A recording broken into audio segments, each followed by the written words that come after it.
Good morning, everyone. It is 9:10. I now call the meeting to order. Stephanie, please take roll call.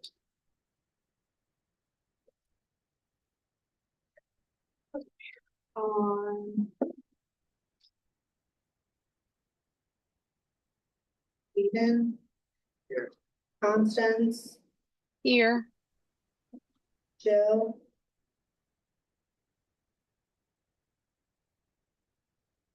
Back to you, Jill. Sorry, we got you right when you walked away. Archimeta, Yeah, Eric Taylor. And Karen Chip. You have four, you have a quorum. Thank you, Stephanie. Before we start, here are the meeting rules. For the people in the room, raise your hand if you want to speak. Wait until I call on you before talking. Keep side conversations quiet. Stay on the topic we're discussing. For people joining by Zoom, you must be on camera with your full name showing to count for a quorum. Keep your microphone off unless I call on you.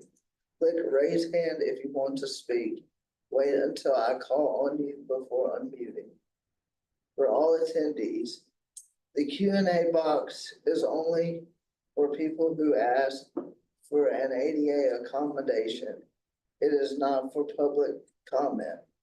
Committee members, in person or virtual, speak first, then in person, public members, then public members on Zoom. Please be patient.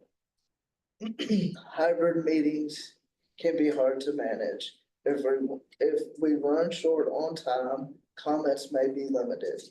Comments about a person's character are not allowed. Public members will have one chance to comment on each agenda item. Each person has 2 minutes.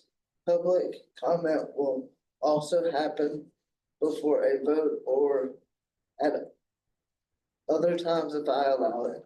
Let's work together to keep the meeting respectful and on track. Everyone should have reviewed the January meeting summary. A copy is in your packet and linked in the agenda sent by email. I need a motion to accept the minutes.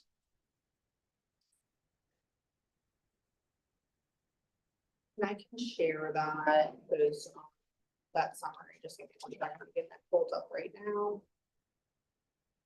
It's also in your packet.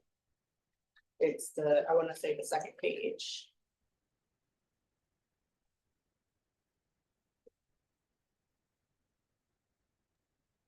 I'm here.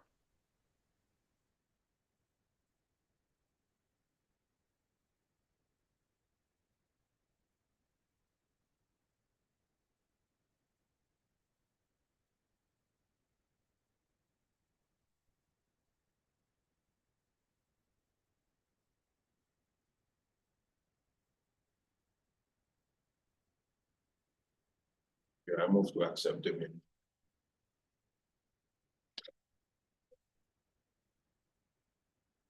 Is there a second? I second. Nonsense. Okay. Is there any discussion?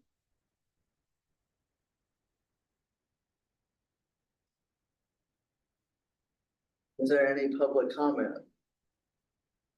Not at this time, Aiden. The March meeting summary passes by unanimous,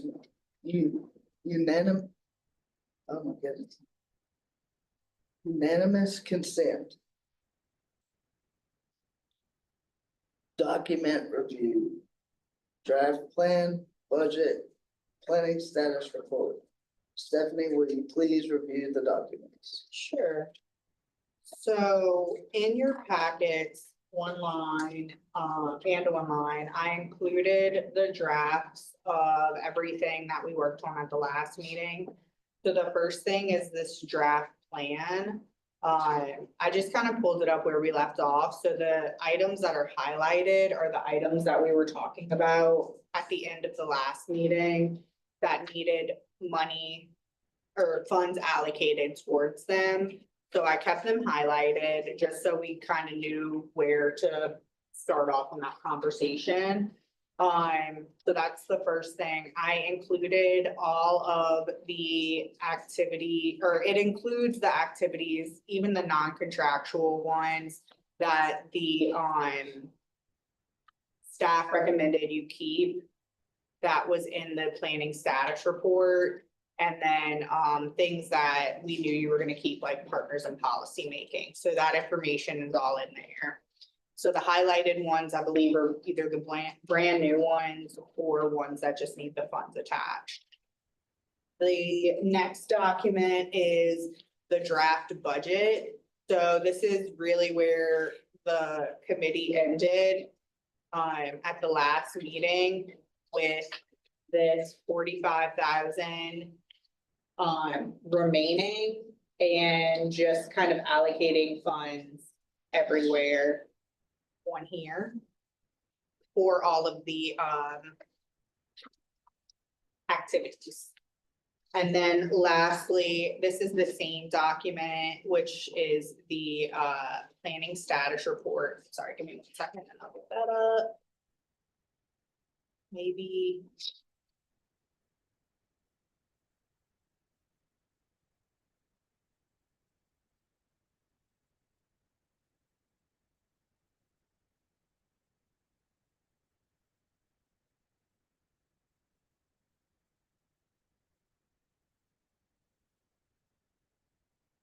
So the planning status report is the exact same one from the last meeting. There's no edits on it. It is exactly the same. I just wanted to include it again in case you didn't have it for this meeting. But the other two documents are drafts of what y'all spoke about at the last meeting.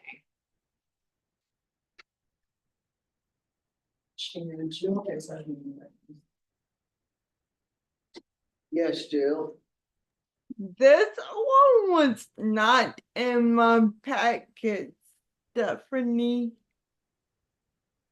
I'm sorry, which one, Jill? The status report? Correct.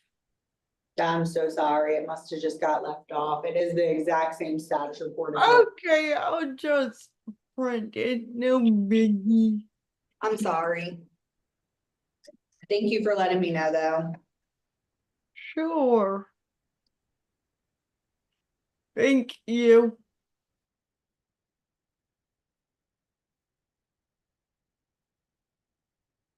But those are the main three documents that we'll be kind of like working in. So if there's any questions about them, please let me know and I can try to answer them.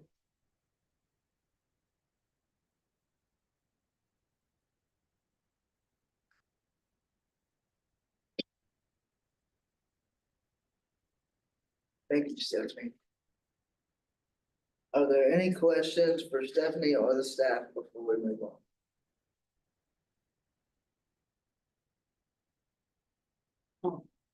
She has. You have meeting right still? I'm sure, so right now, we just consider this, the highlight of the activities, right, and try to see. No, so the ones that are in the document, those are the ones that y'all agreed upon at the last meeting. So I haven't added anything. That is based on what everybody wanted at the meeting in March. So I just added them in there and then passed it out. So right now, we just only one, that's important by themselves and. So, yeah, that's yes, the next thing on the agenda is just to allocate the funds for your contractual items. To 3.1. Child counseling. However y'all want to. I can't tell you how to do it, yeah. But that is the only one that doesn't have funds, yes, Right. yes. So, yeah, I see my name is that. And then, Jill has her hand raised. Yes. Yes, Jill. Jill, you're muted.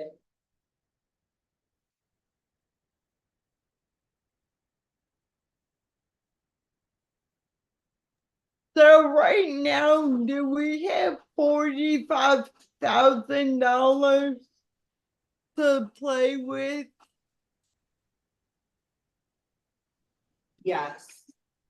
Okay, thank Yeah, if you look at the budget, that is what you have allocated all this other money here.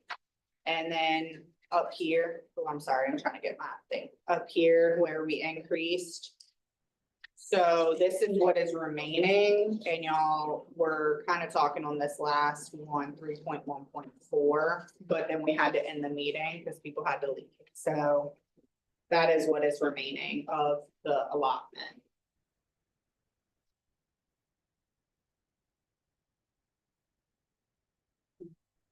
Yes, Ebony.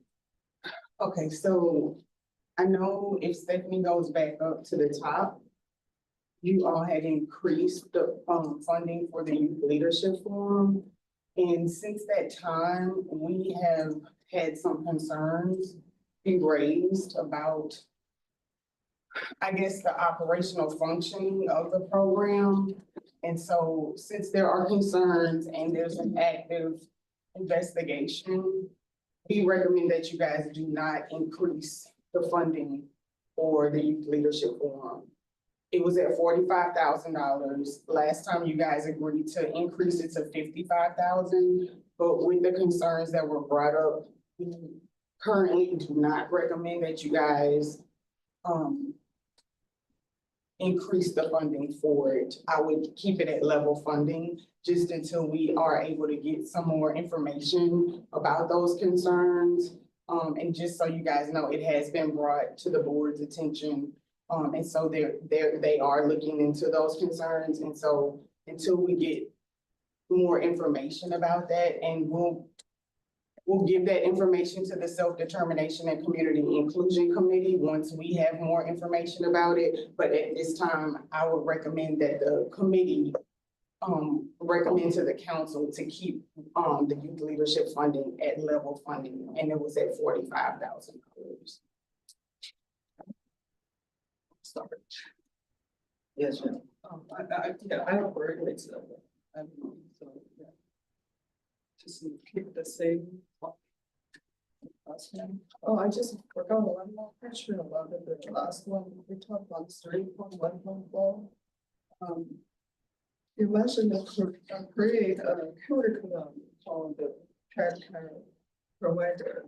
Yeah, I think that truly is very important. I just want to know what can you consider. Is it okay if I talk about Eden? Yes. There was and it was in the last packet from March. There was a concept paper that was presented that included, just like training for daycare providers or childcare workers. And there's like early steps kind of programs too, to help with students or children with disabilities and developmental and intellectual disabilities, and being able to support them in daycare settings. And so that way they don't have to go to like specialized daycare. So really giving training to those people. Now, actual specifics wouldn't be until we put this solicitation of proposal out, and then places would send in, oh, this is what we can do. So we wouldn't have specifics unless there was something like specific that y'all wanted to make sure that was in there. It's really more of, with this amount of money, this is the kind of curriculum we can come up with from these outside places. And then we bring that to the council, or I guess the executive committee, is that correct? The executive committee votes on them, the proposals. So the executive committee would vote on those proposals, and then that goes to the council for a final vote. So then once that process is done, then we start looking at, well, what is the plan from this company, this contractor, what their plan is, and that's how we use their plan to write their contract, to make sure that they're meeting deliverables and things. Was there something specific that you wanted to include in that childcare training? Oh, I'm just curious what they would do because there's so many childcare programs, so many daycare centers. How they, I know the fund is not much, how they work on that, how they make them plan to really help. They looks like we provide fund, they do training for the, so the benefit for the provider, right? The provider, they daycare center or some, just they get they don't need to pay for the training, right? But you try to understand how they work, I don't think that they would favor the Right, training. so that looks like they provide fund on the for the training, provider to do the training for the provider, the staff. Right, I think it's important that the provider staff get trained, but and there's so many, I just Yes. wonder how they do the training, they usually do by themselves, right? I'm not sure. I believe the way that the concept paper was written for this specific one, it was like a online, like resource center for those daycare providers to go to in order to do those trainings with their daycare workers. And I think LSU was the one that sent it in, and Constance has her hand raised, so she may be able to speak more on that. I'm just trying to remember what was on there. I'm sorry. So Constance has her hand raised. Go ahead, Constance. Thank you. So I'm trying to figure out, is this the concept paper that's the addressing suspension and expulsion in early childhood? Or is this different? I believe it was kind of like twofold. I think this was the concept paper, but then I believe it came up again. Just as a committee recommendation that said that they needed more like just early childhood training for daycare workers. So if I remember correctly, it was just the conversation of the committee that was like, oh, well, this kind of goes along with the concept paper that LSU had put in. Even though they're not exactly the same, there's overlap. And I may be misremembering, but I'm just trying to kind of recall those conversations from the committee. Okay. But yes, it did come, the concept paper that I'm referring to is, yeah, it's that one, the addressing suspensions and expulsions, yes. Okay.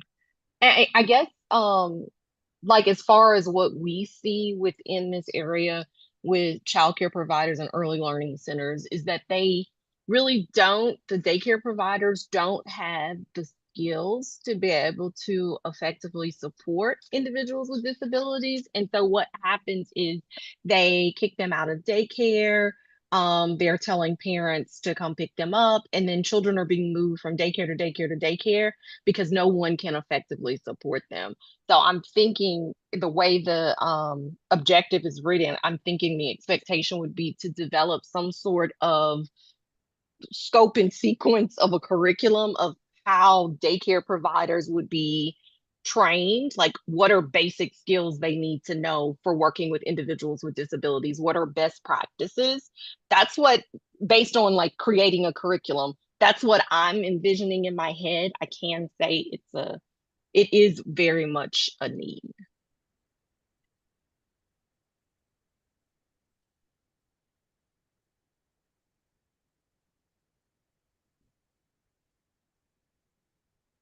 I'm curious, I don't know if anyone says that. Was there a recommendation to take, I guess, the youth leadership forum and leave it at and put it back at 45 instead of 55?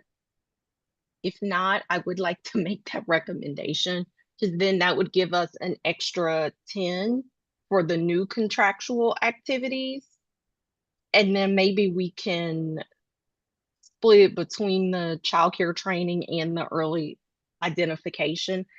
I know, the last time when we were talking about, what did we talk? We talked about kind of like the cost of making a curriculum. So between early identification and the childcare training, it seems like the childcare training is gonna be more costly. But I'm curious, like what would we expect for the early identification one?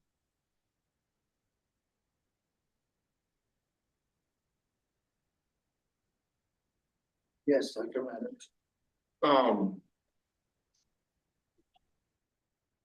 Yeah, I guess the council, recommend that we keep it at 45, but we never, I mean, are we supposed to vote on it, do something about it? Or, because I mean, I think you guys brought it up, we never done anything. Was something supposed to be done or it's already done, we are at 45? Go ahead. Well, if it's the consensus of the committee, you all don't have to take a vote. You can take an unofficial vote if you want. But if there is no objections, we can move it to the 45. If the committee is in agreement with moving it back down to 45,000. So it's up to him, right? Or are we, or how do we proceed to make sure we get So get that done? I guess We know how much money we have. Any objections to moving it back to 45,000? Do we have any objections to move it back to 45,000?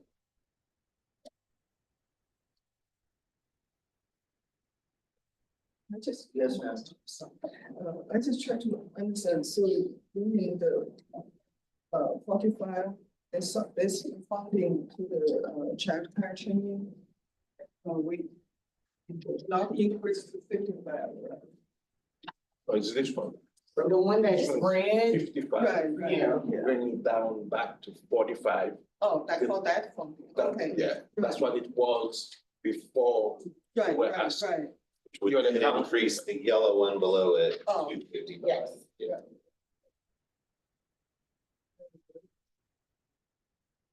So I don't think there's any objections. So now we have $55,000 to play with. That's correct. Yeah, and then so, and the other thing I have here is, so we are only gonna allocate money for 2.12 and 3.14, is that correct, or? Currently, Right. that's how it's. And then the rest don't require any money to fund, for those activities, the rest that are in yellow. Yes, Stephanie. So, yes, if you wanted to, like, let's say you wanted to split this 55 between those two activities and you did like, I don't know, just saying 120,000, 135. And you were like, you know what, they really need more than $20,000. We can kind of move money around from the other activities if we wanted to, or if you wanted to, really. So those activities that are on here, down here, if, you know, if we, and I'm just gonna show you what I'm saying, like, I'll type it in. So like, let's say this one. Yeah. You wanted to do $20,000. So that leaves 35 here. Well, if you decide like, oh, I think this is gonna need more than $20,000, I want it to be, you know, as a committee, we want it to be 45,000. You can take money from this one and move it over. Does that make sense? Yeah, I was asking about the other. Oh, with the other, Yellow. yes, sorry, I yeah. liked it. The ones that are yellow, those are the ones that have funding, so I just have to go and write those funding amounts in. Oh, I to got it, okay. Finalize this, Yeah, okay. and then we can go and talk about the non-contractual, which are things Okay. that don't need. Alright. Yes, I'm sorry, I was confused at what you're asking. No, you're good. All right, let's make sure, trying to make sure by 1 o'clock, No, right. So we have the early identification and then we have the 3.14, so let's make sure we allocated this money and then we can, Go ahead. Can I say something? Yes, Ebony. I think what Constance just brought up was that she thinks that the childcare training, if we're trying to develop a curriculum and all those types of things, that the committee should consider that may take a little bit more funding. Yeah. Than like up to $20,000, you know, just splitting that 55,000 in half. And then giving both those activities like half of that money. You wanna think about what it's gonna take for them to develop the curriculum, offer CEUs, put it on the, like, create a website to put those resources on the website, which is what was in that concept paper. So you really wanna think about those things and what you think the cost might be. I don't think that they gave us a cost when they submitted the paper. So it's really the committee trying to figure out what you guys think those costs would be. And it may be a little bit more than if you just split that $55,000 in half. I think that's what she was trying to say. And Constance hand. Yes, Constance. That is what I was trying to say, Ebony. Thank you. And I guess my recommendation would be for us to maybe consider doing 40,000 for the childcare and then maybe 15 for early identification. I'm not quite sure what that early identification will look like, but I do think when we talk about more of like trying to support the capacity piece there and providing technical assistance, it's like kind of system level work also. And so I think it's something that's gonna be kind of like a continuation, really to get that to where we're going. So if we do the childcare training, I think we'll address with 40, we'll be able to address a really big need, and then move on from there, and then be able to allocate more later towards early identification.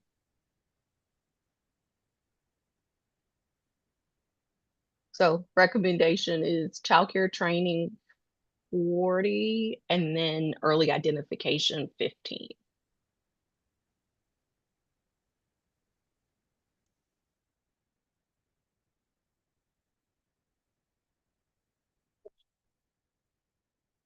Do they have any objections to that? Sure, may I speak, please? Yes, Mr. Taylor.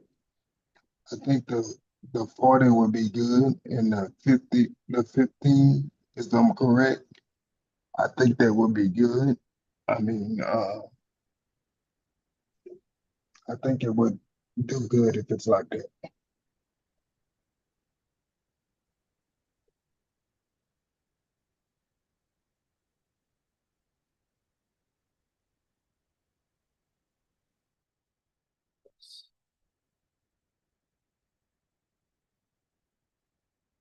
Yes, Dr. Mehta. So, something like the curriculum doesn't exist currently, right? I mean, nothing like this already is in existence or anywhere else or from any other agencies providing these things. I mean, not at all.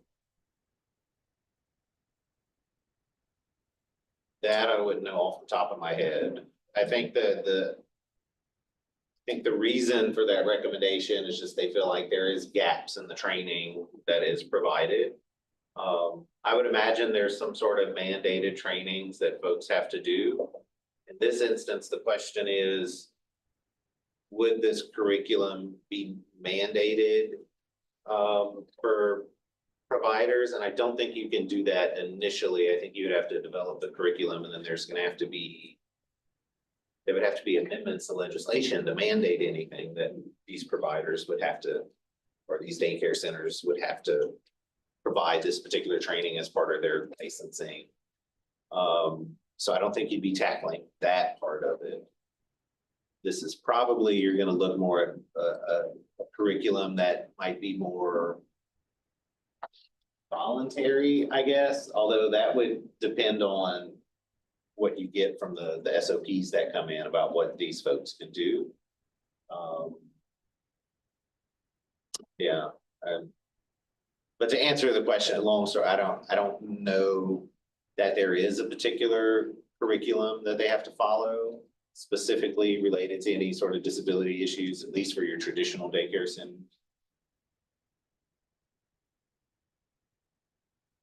And you gotta hand them this. Yes, ma'am. Yeah, I was just, I guess I don't know what my question is, other than the early identification piece. The activity suggests providing funding, support, and technical assistance to strengthen early identification systems and reduce delays in screenings and referrals. And I'm wondering what, I know that there has to be a proposal put out and somebody says, okay, this is how we're gonna accomplish this, but this is a huge statewide undertaking.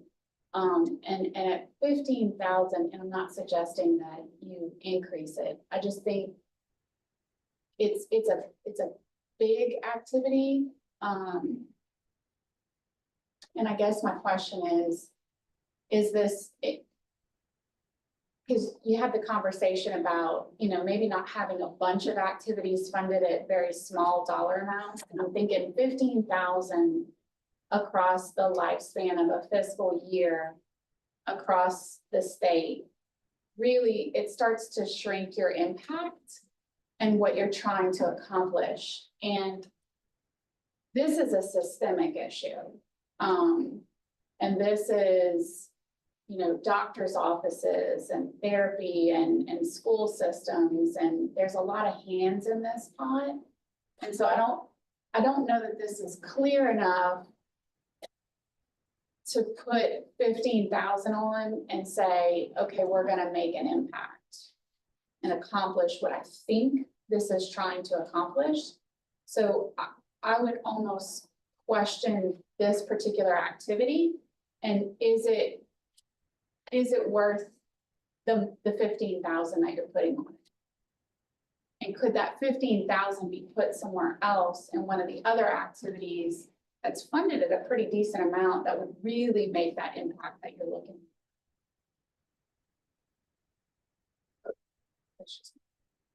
Yes, Brent. I was just gonna say, I think Nicole said what I was thinking and what we were kind of talking about here. I do think, when you start looking at splitting small amounts of money, like, to me, I think 55,000 is a small amount of money for a project these days. Things tend to be very expensive. You then need to start looking at what is your priority. And it doesn't, you can identify early identification as still your priority, even though I feel like the activity is kind of unclear. I'm not sure what you want to accomplish, but you might decide that no, early identification is a top priority. So then you might not want to do that study, or you might not want to do the emergency stuff or the transit. Like, that's where you're gonna, I think, gonna have to start making those decisions. Because again, I think, and I think we talked about this at the last meeting too, we often just throw little bits of money at little projects and you don't accomplish anything. And so I think the way the early identification piece is written, it seems like that's very advocacy heavy, like there is a systems change that needs to happen. The question is, how do you do that? But I don't know that necessarily throwing money at it is gonna really solve it. Might, but it's gonna take some money, probably more than $15,000. I think a curriculum training, you guys would need to think of what is your long-term goal, because more than likely what you're gonna do this year is create the curriculum.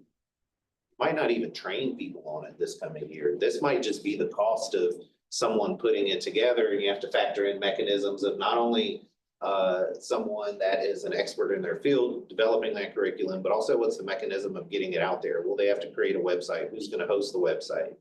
Do they offer CEUs? There's usually funding required to ensure that you're CEU certified. I don't know if that's a thing for daycare providers or not. I would imagine it might be for some.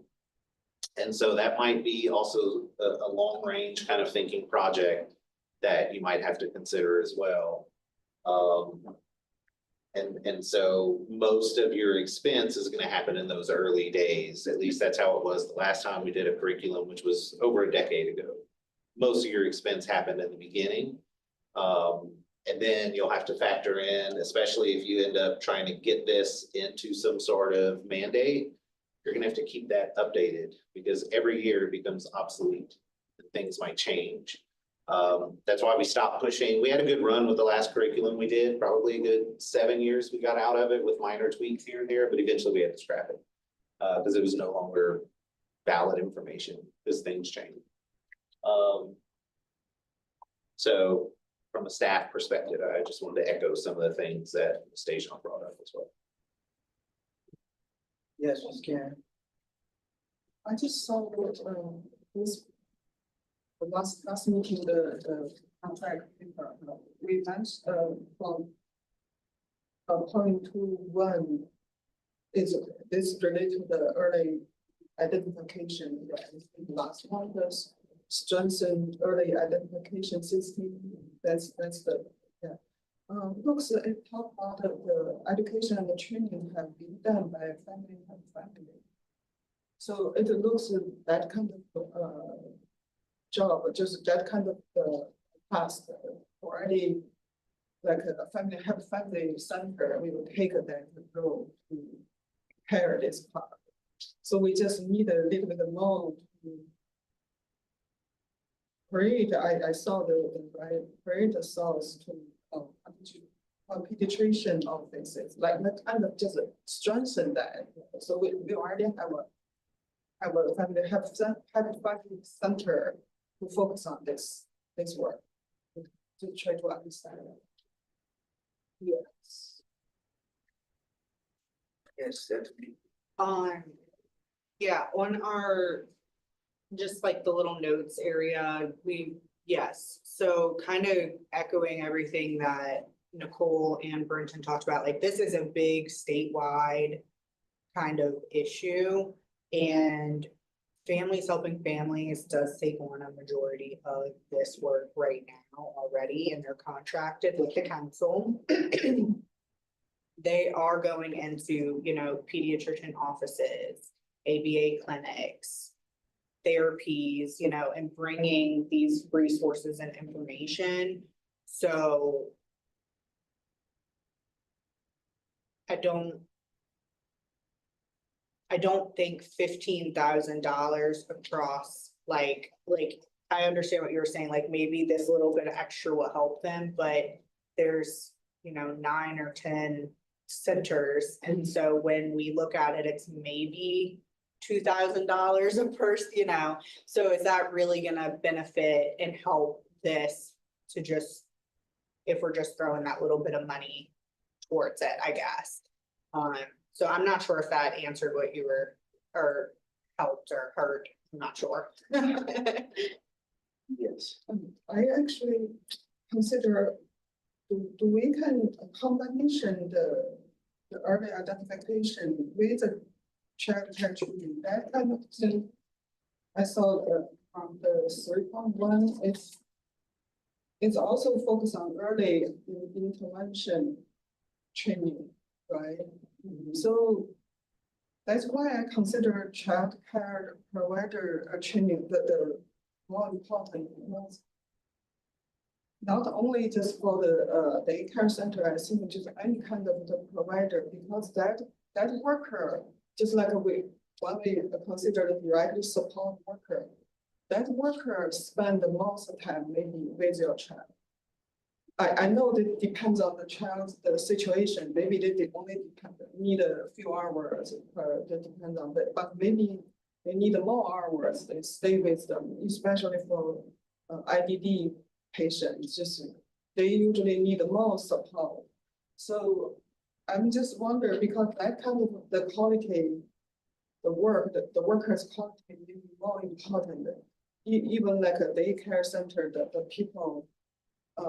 They can understand more this kind of child and maybe help to identify their issue, or they have a knowledge about how to, what kind of, at least the center's director or the management, they know has a knowledge for what kind of they can suggest, they can help.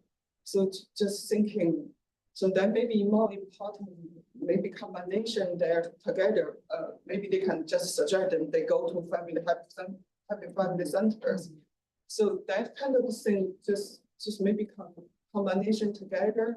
So that kind of training, even we just start the curriculum, I just try to understand that curriculum, what they would do, but just how they design that. But I think it's still very important let the workers, to improve the workers, quality.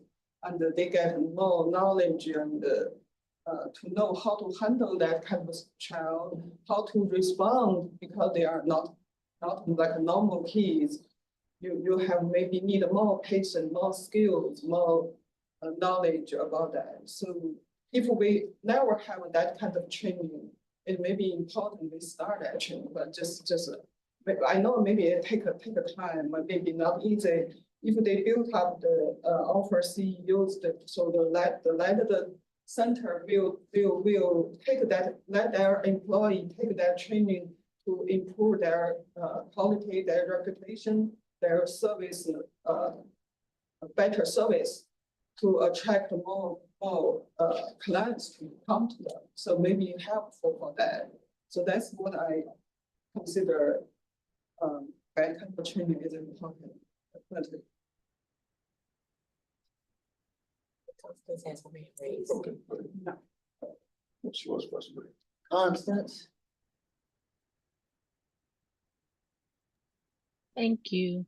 I just wanted to say, as far as like daycare providers and CEUs, any training they get has to go through Pathways. So you just have to be a Pathways certified provider. There is no cost for that.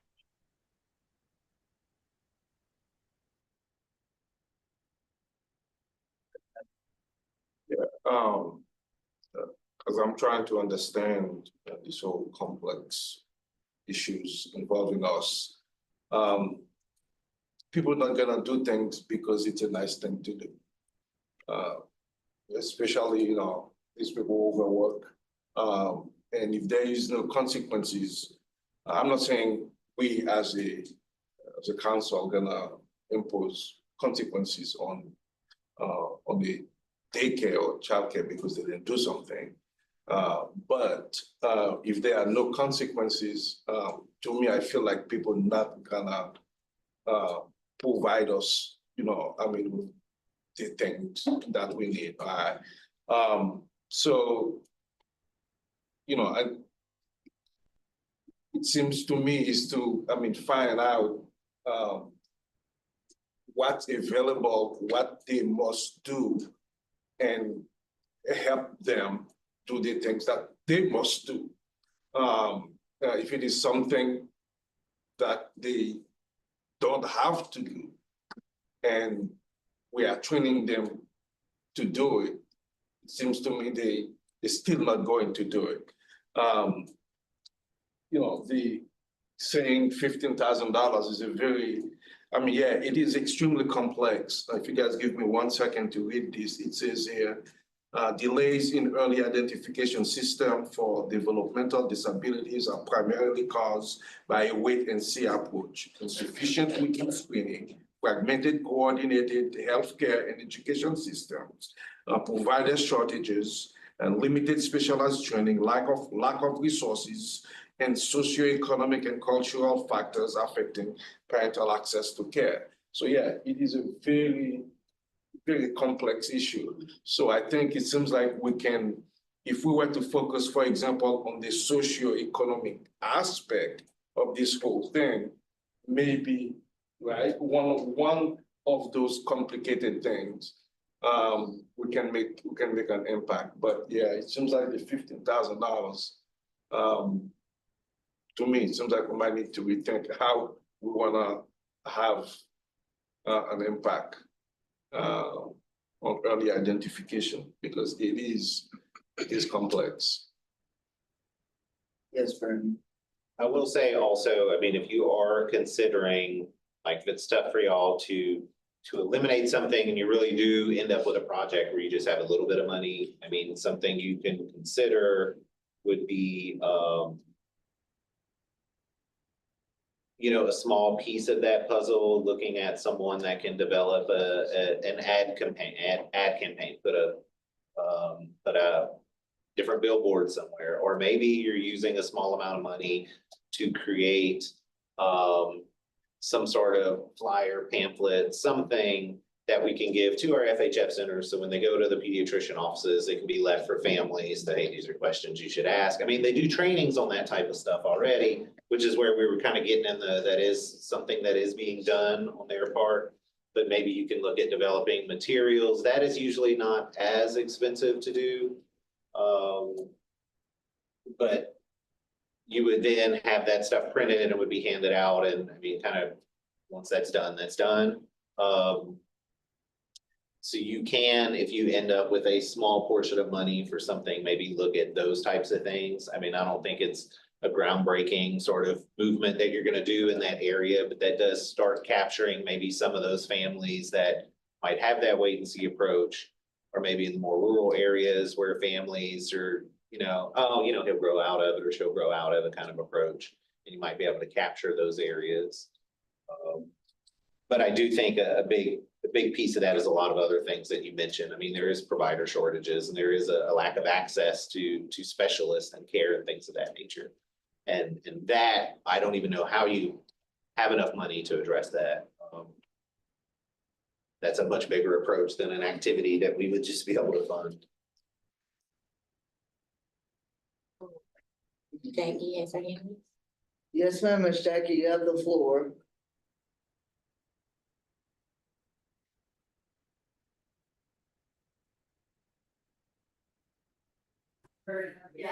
Hey, good morning, everyone. Just to go off of, like, to piggyback on what Brenton was discussing, the Families Help and Family Centers do our outreach to the pediatrician offices. However, when we're going in there, we're typically not speaking to the pediatricians. We're speaking to the office administrators. Sometimes it'll be a nurse or a nurse assistant or something along those lines. But we are providing them with brochures and information. I actually have been selected to be one of the speakers for the Louisiana chapter of the American Association of Pediatrics conference in August. And the reason that I did apply and write a proposal to do that is so that we can speak to the providers, because the providers are the ones who are typically providing, these next steps types of information when they're identifying any type of disability or developmental delay. So that is something that I'll say, as Families Help and Family Centers, it is something that we are working forward. So I do agree with Brenton that if we are focusing on providing like printed materials and things like that, we could save funding for other, activities that are being proposed. That's all. Thank you.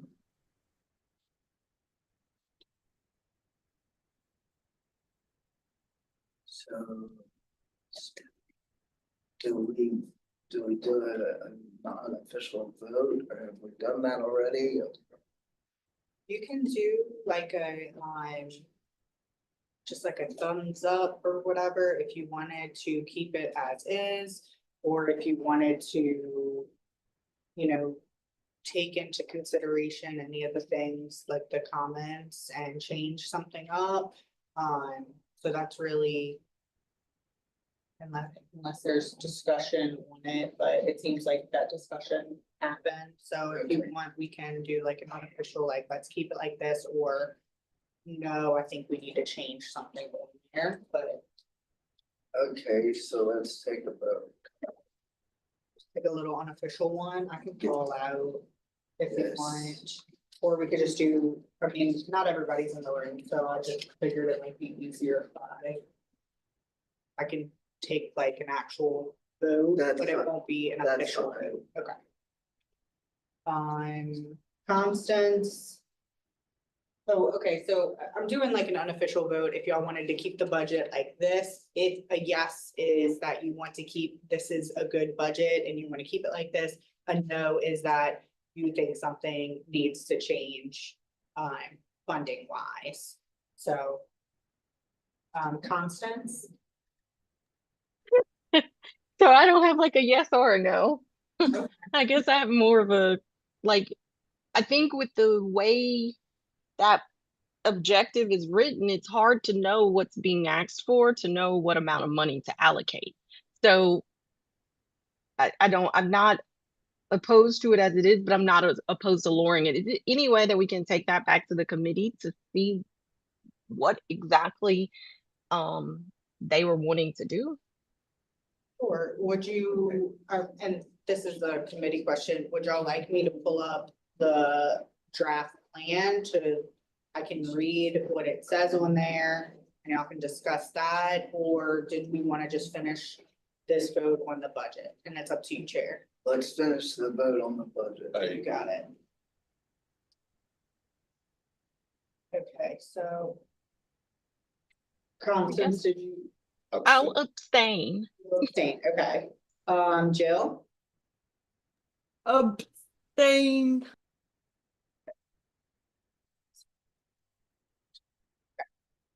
Dr. Meadow, Yes, we have a budget. Eric,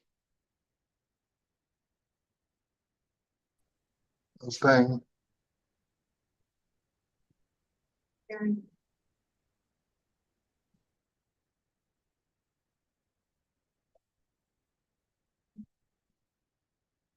Yes. So you have 2 yeses, no nos. And 3 abstentions, or, 3 kind of like, I don't really know. So if this were a real roll call vote, the yeses would have it. Okay. So, it's whatever you want to do next. Okay, so we finished the rest of the funds, correct? Or do we still have? We just did that, right? Sorry, let me. No, come on, Technically, you've allotted your fund. Okay, we've allotted our funds. Okay. Just, if I might, just a real quick Yes, Fred. point of clarity I know Constance had mentioned maybe just getting some input from the committee. I don't know if you were referring to this committee or the committee that brought the idea, but the committees that brought these ideas, you don't have the option of going back and asking. At this point, you are the committee that determine what you want this activity to be. So if you don't understand it or unclear, as I am on some of these things, you can rewrite them however you want. You can change it up completely. You don't have to take that committee's recommendation at all. You could go in a different direction. And that goes for contractual, non-contractual. They simply just gave y'all some talking points essentially. But it's up to you as this committee to decide what it's going to look like. You can change it up how you see fit, which I think y'all did a lot of that in the last meetings. I know there was some debate about which ones to fund and how things should be written and maybe what should be within those activities. So just keep that in mind when you're looking at your funding here, as well as when you start looking at your non-contractual stuff as well. Okay. You guys are the end, well, not the end, but you are the ones that are going to develop what goes to the council.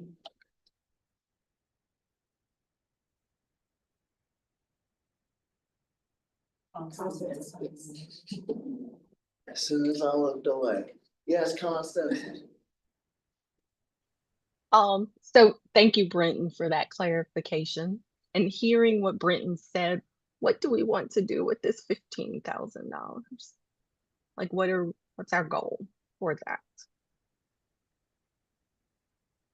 Yes, Stephanie. Actually, Dr. Mata is on my committee, so let him go Go first. ahead. Well, if I read what the other committee said here, like provide funding, support, and technical assistance to strengthen early identification. Seems like it's to make it, whatever it is, to make it stronger, So, I mean, I would go back to the suggestions about, billboard or whatnot. So, like family with, different socioeconomic, we don't know, they wait and see people. So, how do we, let them know, there is no wait and see, your child is 3 years old or 4 years old, and things need to get checked when you go to the office. So make sure you ask for this, so I think it's a sense of letting these people know, no wait and see, but it's so broad. We need to pick, when we have $15,000, we need to pick, 1 or 2 or 3 of those activities to remind people that, hey, don't wait and see these things. You have to do them as early as possible.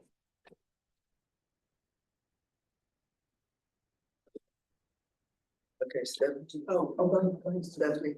I was just gonna recommend that maybe you change, if that is the intent of it, then we change the wording of the activity to meet that intent. Because right now, it is written the same way as if we were doing a training. So, and I can share that screen right now. So it's written as if we were going to provide a training or something along those lines. So if you wanted to do an ad campaign specifically, you may want to write the activity of like provide funding to an informational campaign to strengthen blah, blah, blah, blah, blah. And that's just a suggestion that I was thinking about as you were talking, Dr. Mehta. Ebony, did you have something you wanted to add? So if I'm looking at when I'm looking at this concept paper that was submitted, that I think this is where you all maybe got the idea to do these things. So the expected outcomes from this particular concept paper are to train the center directors or administrators on supporting referrals. So to me, if they're supporting referrals, that is more early identification. When we think about childcare centers, they're around the child more than the pediatricians are. So they're going to be able to identify things a little bit more than like one visit to a pediatrician's office.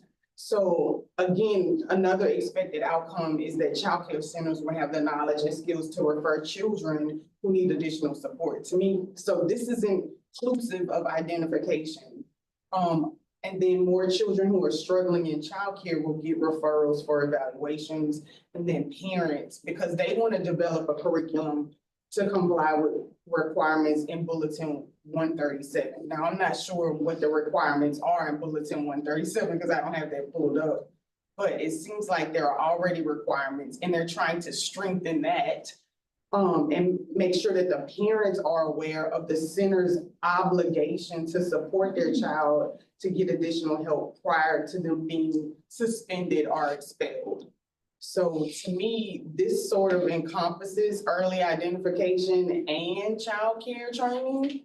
So if you wanted to combine those activities and then put all of the funding toward that one activity, because you have $55,000 left, I think that this would maybe be a good not compromise, but like a good combination where you're hitting both areas. You are early identifying because you're providing this training to these childcare centers. And then you're also training the childcare centers on how to identify and get those recommendations for evaluations earlier to the families.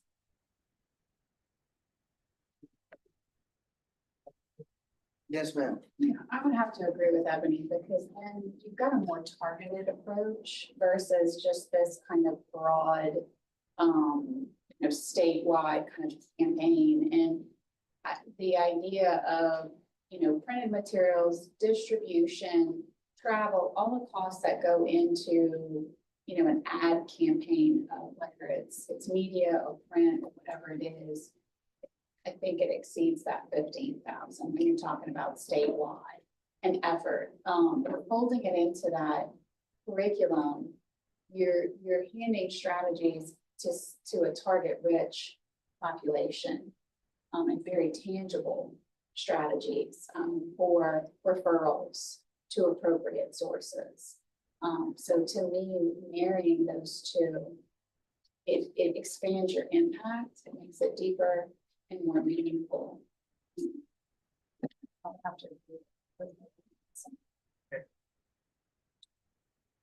Ms. Karen, yes. I think, I mean, the suggestion is that, because we may can put that curriculum like online, that kind of just not to have to. I know there's so many, that's why I saw, Constance talking about it, that they usually just kick off, they say that child not good, or not used to that, they just kick off, but the parents, it's just you fall into the struggle, there are no support, they don't have enough knowledge. So the training for their worker or for their, even the management, they get the idea and then they can provide more support, they can give the suggestion, and even their worker can have a better skill to handle even some not very severe situation or some, they may better for parents and then they get a better support gradually. So that kind of training on the knowledge is important to improve the quality. But I know it takes time. It's not can immediately to, especially so many daycare center, but at least we start at that may more meaningful and also can take they can put their content or something curriculum like put it online and attract the people come to them. They can take a webinar or something, just any way to spread their training. So can gradually to do it, but on the combination the earlier, because there are family they already take the majority that kind of rule, so they can suggest them to go family health center. They can provide that so that combination not have to be directly involved to do. They can suggest them to go where to go. So so I think that's still important. But even like we do that 15, so that's why I agree with that. Even we just start and we can see how it works, and we can still allocate the 15,000 to strengthen that. That's okay if we're thinking, or if we just want combination to one activity right now, or just start it to see how, just give 40,000 to see how it works, if it really helpful. So that's why I agree with that. So. Mr. Taylor, you have the floor. I think, what Evelyn said and the young lady said, I think we'll be tackling it all at once if we combine it instead of splitting, and then we'll be hitting it, and then we wouldn't have to worry about giving a little bit of money out and trying to work on something else. And we know this is already in place. I think combining it, we hitting it all at one time, and I mean it would eliminate us have to take it back to us, and for like they say, we are the committee. So I think we should if we could, I think we should put another vote on the table and really look at this, guys, because if we split it like we split it, I think we just need to go ahead, put it all together and work with it all at one time instead of trying to figure out how we can put the money in one spot.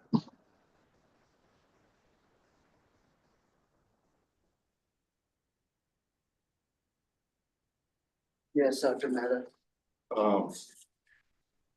So I think,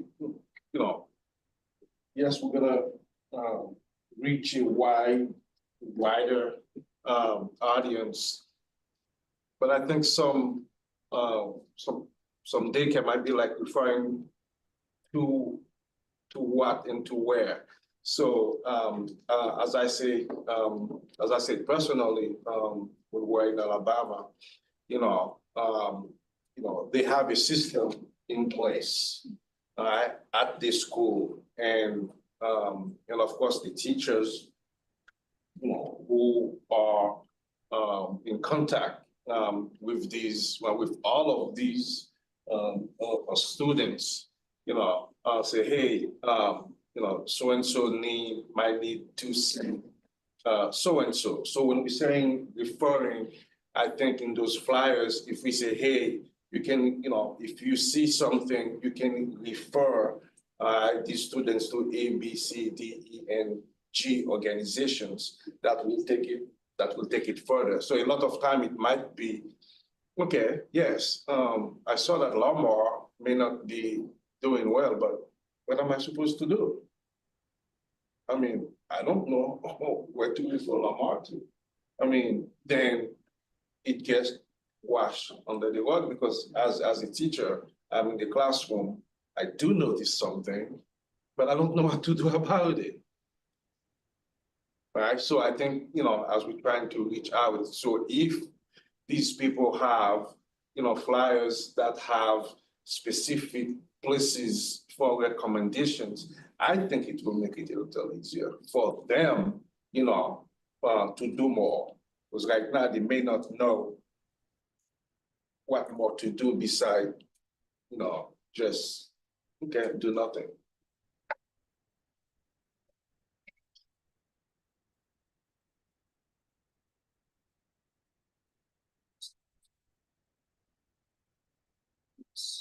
I'll just make one comment. It seems, and I don't want to speak for you, Dr. Mehta, but it seems like you're saying we should keep that 15,000 and create some type of documents for, to distribute to places. Okay. Yeah. And Karen, I think you were saying the same thing. You're saying that we should keep the 15,000. I'm just okay, if we would combination of these seven. Oh, okay, If we gotcha. try to start, that's fine. Okay.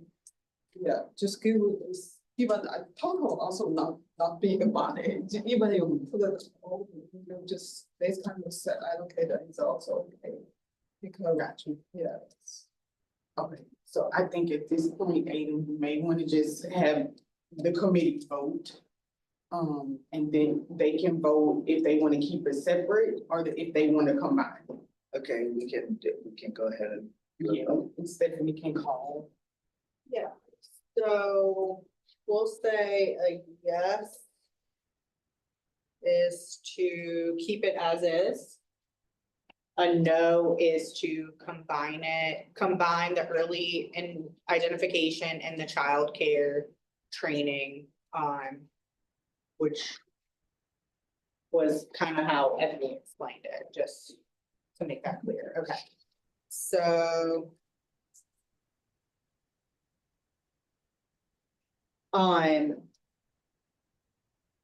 Constance, No. Jill, Abstain. Lamar, Leave it as is. Eric, Yes. okay, so leave it as is, and then Karen. Okay, so then, Yes, oh, no, Jill, I noticed that you've abstained a couple of times. Is there something that we can do to like help you? Are you confused about anything? I just want to make sure that we're supporting you. I really am very confused. So what would be the benefits against Way? What would be the benefits of separating them, and what would be the benefit of combining them? And it's already in my notes that it's separated, and now I'm gonna scratch everything else. yes. I can try to answer Jill, and if any of the committee or the staff want to chime in, please feel free. So the benefits, I think, that the committee is saying of keeping them separate. Dr. Mehta brought up some really good points, is that sometimes, when you're in schools, like a teacher may notice something about a child that, you know, they may have a delay, but they may not know what to do. They may not know what to do after they notice it. And if you guys have printed materials that maybe we give to families, helping families to distribute when they go out on their outreaches, that may trigger that teacher to say, oh, I noticed this in my student, and here's a number that I can call. So there's a reference and a referral for that teacher to refer that student for an evaluation. And so those are the benefits of keeping it separate. The benefit that I was saying of combining them is basically, since the committee was worried about just putting $15,000 towards that activity, that might not be enough to have an impact that the council may want to have. And so I was suggesting maybe combining it, because on the concept paper that the person submitted to address the childcare training, some of the outcomes would address early identification as well. And so I was just suggesting that since you guys were kind of struggling to make a decision, maybe we combine the two. And that way you're addressing early identification at the same time as you're addressing the childcare training. So does that make sense? Yeah, I think I'd rather it separate. Okay. Thank you very much, Ebony. Welcome. So, I'll just, Yes, Fine. Stephanie. the vote was 4 yeses to keep it separate as it is. Okay. To 1, so this is the budget that you approved, you know, for those, or how you wanted to allocate those funds. So, I could go, the next thing I'm gonna share is the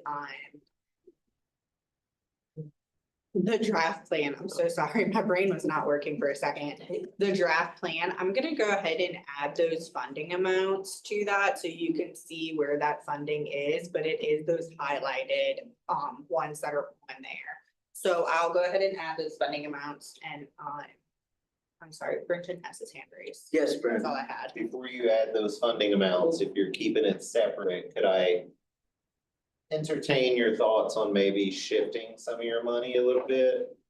So for that early identification, if we're really looking, so what I'm thinking in my head ultimately is you want to develop a curriculum. I personally think $40,000 is a little cheap to do that, which is that childcare thing.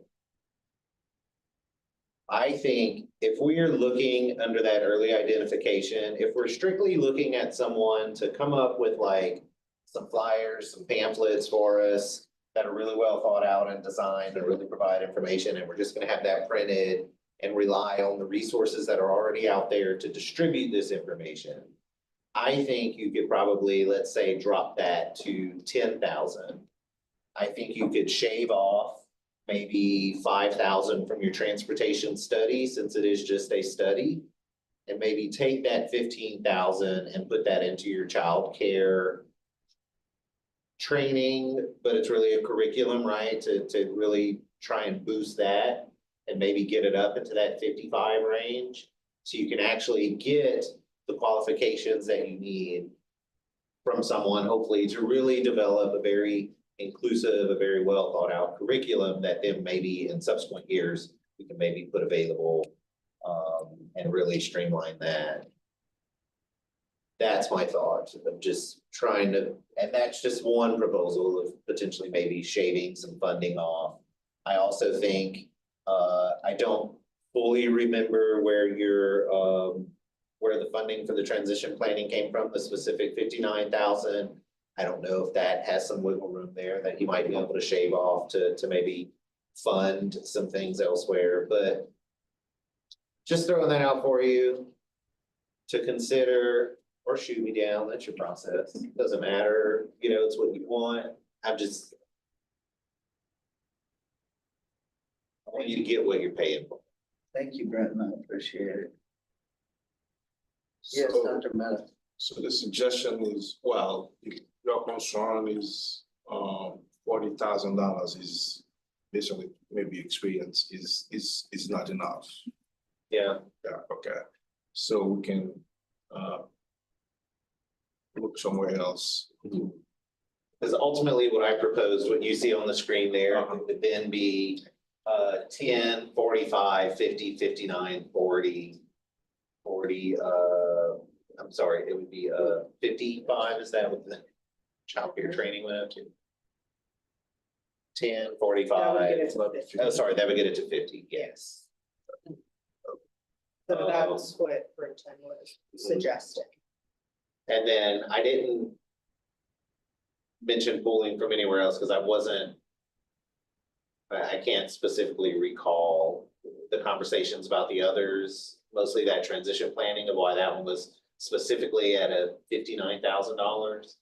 So I didn't know if that gave you some wiggle room there. I don't know if that was because we had some money in a pot that we were debating at that time. I can't recall from the previous meeting. Okay, Yes, so, Dr. Meta. so you think the cost gonna be close to what we have for Team Dynamics? Gotcha. Is that what, okay. Okay, Makes sense. that's the thinking, okay. But this would at least give you some more Okay. wiggle room for that curriculum. Because I don't think you're gonna need as much, again, in that early identification. I also think you would have to, change your wording of that particular activity. But if we're just looking at someone that can sort of create that information to say, hey, you think there's a delay, maybe reach out to FHF or speak to the parents about contacting your pediatrician, like giving them those simple steps. It's more of just kind of a, a little handout that should Exactly. be terribly Put expensive. them in the classroom, okay? I mean, call this number. It's a simple number to call, well, I don't know if you can hang it in the classroom. I don't know, I mean, but, we'll find a way. Maybe in the office. Yeah. Make it easy for them. Yes, Stephanie. I don't know if there's more discussion on this, but I just kind of like mocked it up how Brenton was talking about. If y'all wanted to do like a little unofficial vote on it, or I can go back to the original. It's up to you how you would like to proceed. But that was all I was gonna say. I didn't know if y'all wanted to take that recommendation or keep it how it was a moment ago. We could do a official vote.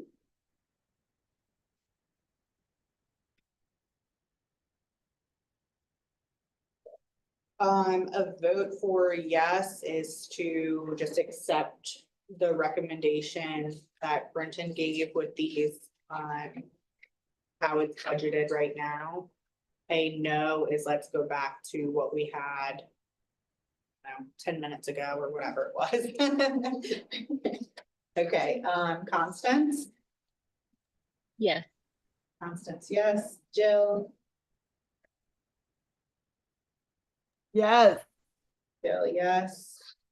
Lauren? Yes. Mar, yes. Eric? Yes. Eric, yes. Karen? Yes. Karen, yes. Okay, so this is how the budget is gonna be separated for those activities. So I'll go ahead and I'll add them really quickly to those. Just give me 1 second, just so y'all can see what it looks like.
There we go.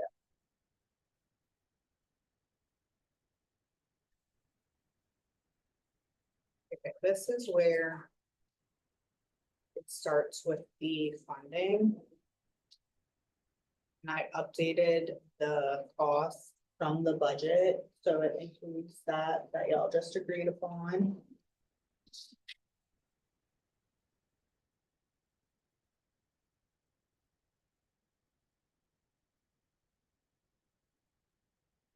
Yes, Constant.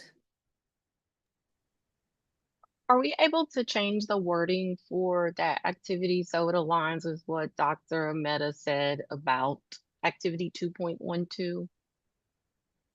Yes. I do have some wording. It is kind of wordy, so we could wordsmith it, but it's just as I understand it, provide funding to create documents to be shared publicly to help families and professionals understand early identification helps reduce delays and increase screenings and referrals for children with IDD. It's essentially, hope you can understand it. That would be. Oh, you were a teacher, so. Oh.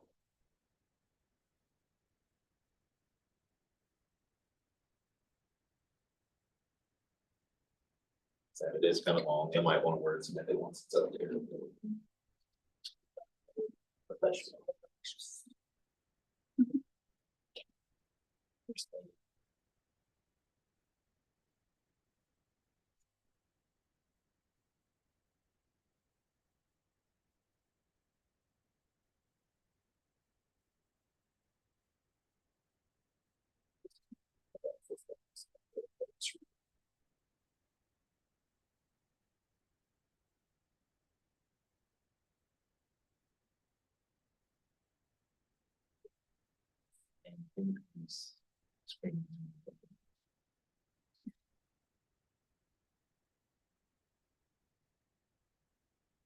Okay.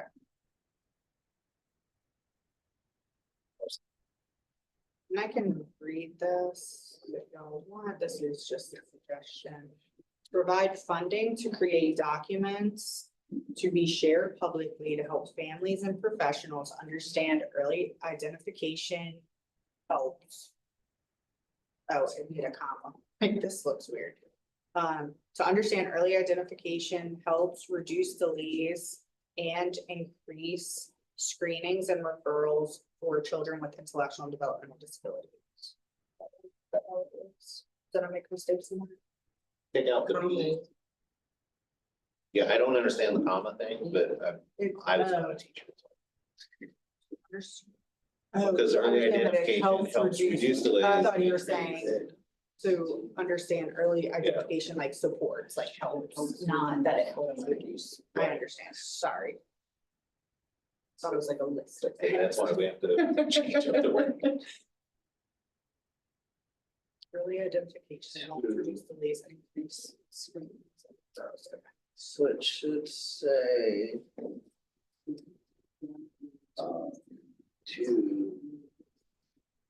To share publicly. Yes, sorry. To share publicly to help families and professionals understand early identification helps reduce delays and increase screenings. And helps for children. Yeah. Yeah, if we wanted to, we can also get rid of this part here to make it shorter, to just say, to help families and professionals. Yeah. So that's Like implied that we're making it public.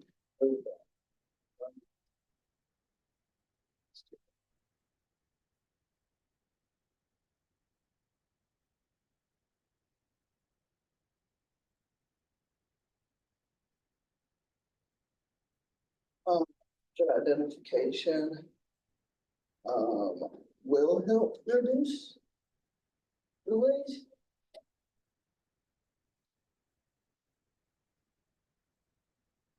I could be, my brain is trying to.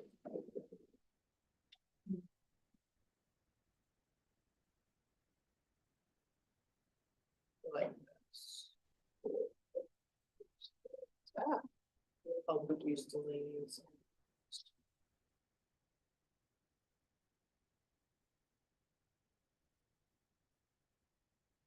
Constance had her hand raised. Yes, Constance. I'm not sure the increased screenings and referrals is tied to the creation of the document.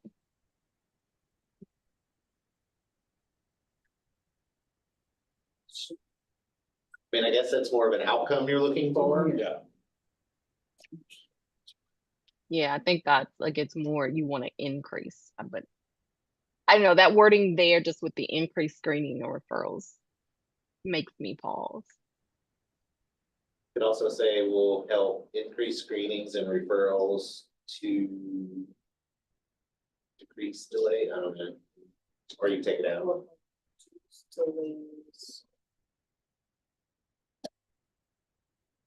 You have a public comment from Ms. Melinda Elliott. Yes, Ms. Melinda, you have the floor.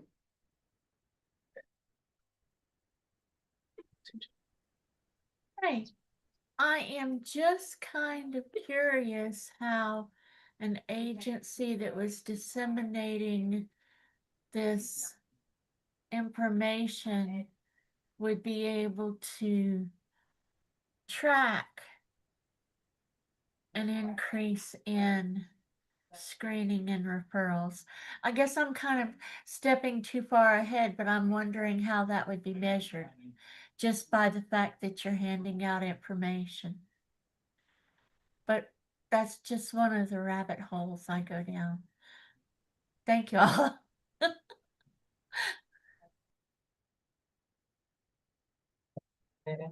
Yes, Dr. Mena. I mean, you guys know me, I mean, I wanna measure everything, so, yeah, that was one of the things I was just thinking about, you know. Hey, where did you hear that from? Oh, yeah, from a flyer, you know, from so-and-so school, so, you know, or from a teacher, or, you know, yeah. So I think that's if we wanna say increase screenings and referrals, then it seems like we have to measure it.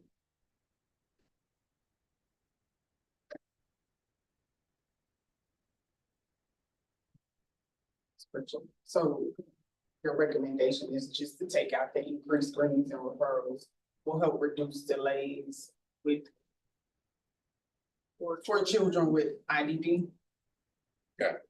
Unless we are not going to measure it. If we're going to measure it, we can leave it the way it is. I just don't. Yeah, I mean, with the funding you're providing, you're certainly not looking for any long range sort of measurement or use of this tool. You're looking just to create another tool to put out in the public realm to help folks understand that early identification is key. So that would make, yeah. So, that's part of.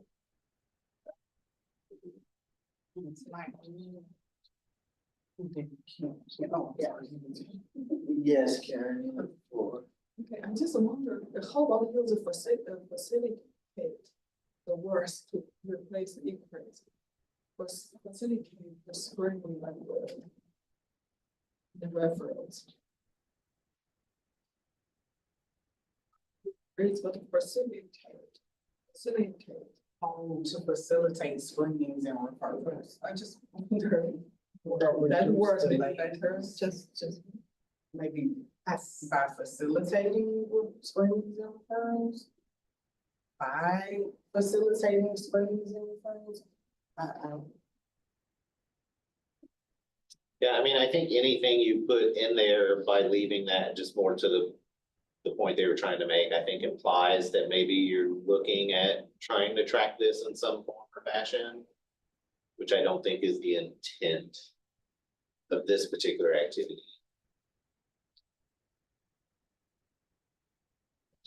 That's just how I'm thinking about it after hearing the conversation. Yes, ma'am, Miss Jackie, you have the floor.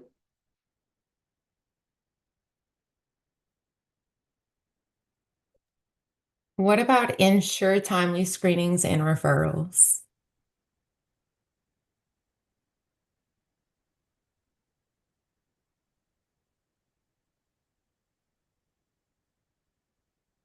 It's not putting a number on it, and it's just saying that it's gonna reduce the delays by ensuring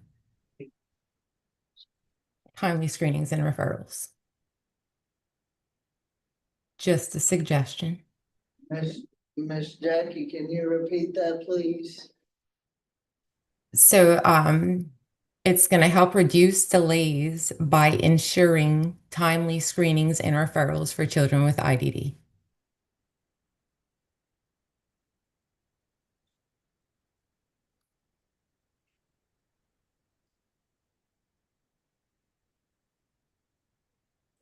Done, but ensuring time. Constance has her hand raised. Yes, Constance, you have the floor. I think maybe possibly just rearranging the words now to say, create documents to help families and professionals understand timely screenings and referrals will help reduce delays. Just the reordering might take care of where we're stuck.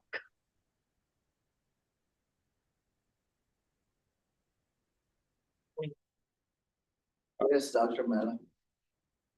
I think any outcomes will have to be measured. If we put an outcome in there, it will have to be measured.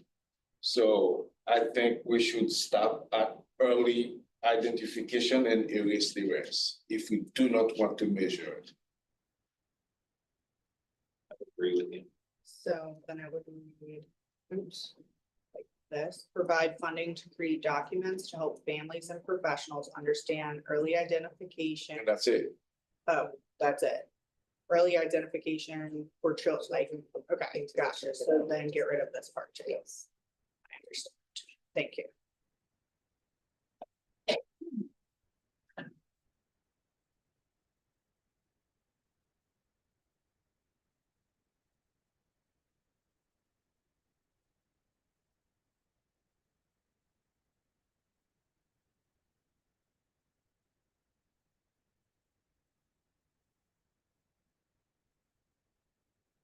Good to me. You put something of understand early identification of developmental delays or something to that extent, because early identification of what?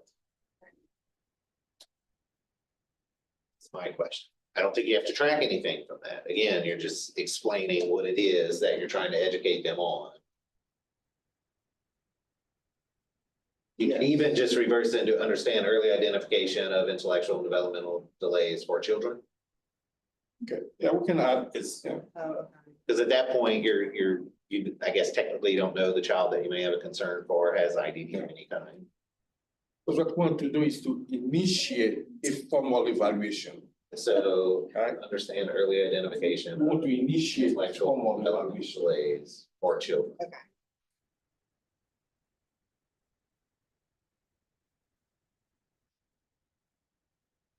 But I think the big thing is we just write it for the most part of what you want to get out of it. Because when it comes down to wordsmithing, everyone's going to want to read it differently. Everyone's going to have their own idea of what sounds best. But what's going to be your best activity that's easy, simple to understand, and accomplishes what you're trying to get out of it. Got a hand raised. The specifics you'll handle in the SOP part of it. You have- Yes, Ms. Elliott, you have the floor.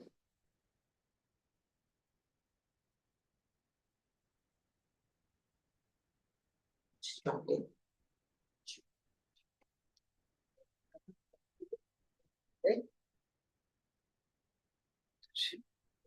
So there it is.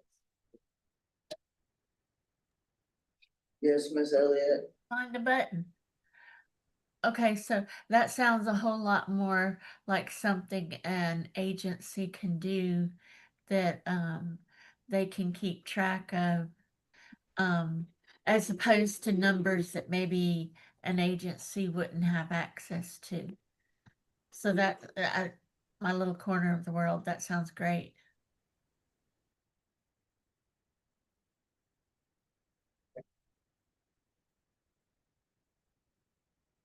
Now we can move forward. Yes, now we can move forward. We will now review all non-contractual activities. Does anyone have any recommendations of activities?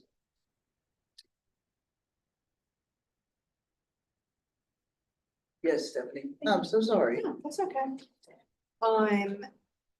Let me fix this really quick. I'm so sorry, I just remembered. Okay, so in the planning status report, the staff recommended some, like, we put recommendations on every activity that is current right now for the 2026 plan, including those non-contractual. So, if we wanted to start kind of at the beginning under, goal 1, on this planning status report, it would be activity 1.1.4. Oh, wait, no, that's not right. I'm so sorry. I'm all over the place.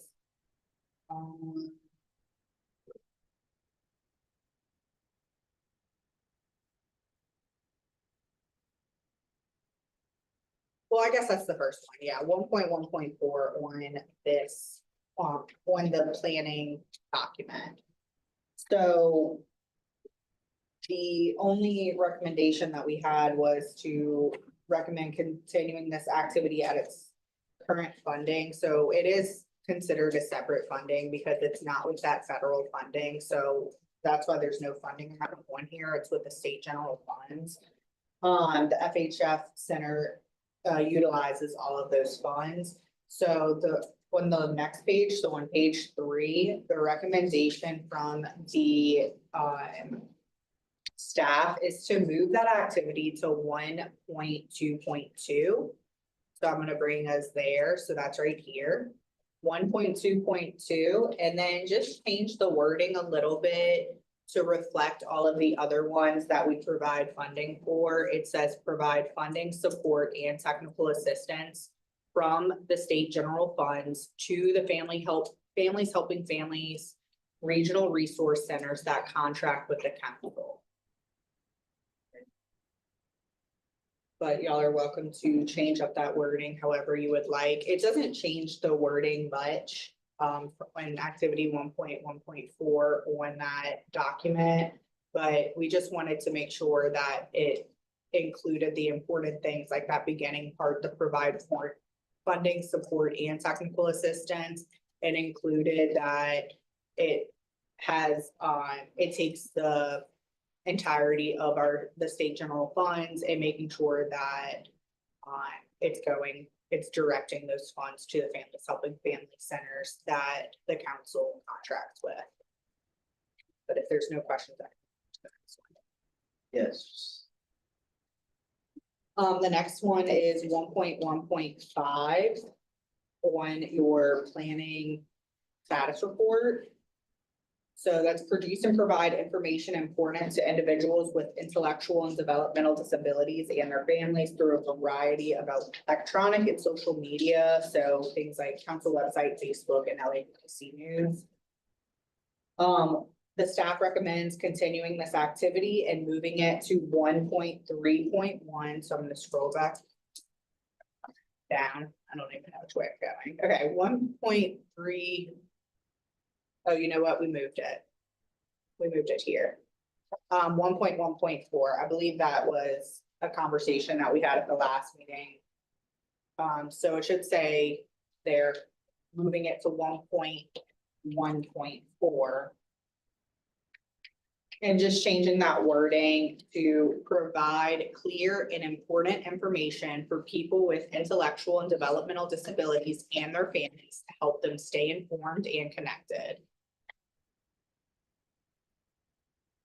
So we just, as a reminder, the council decided to make sure that all documents were written in plain language. So we tried to make what was written here a little bit more concise and a little bit more plain language. And if y'all have no comment, I can move on to the next one. Hold on, just a second. Yeah, oh yeah, I'm sorry. I'm Either. sorry if I'm going too fast. Either I'm lost or It's probably me, I'm sorry. No, no, I'm working on 2 papers, it so. doesn't take me very long to get lost. Okay.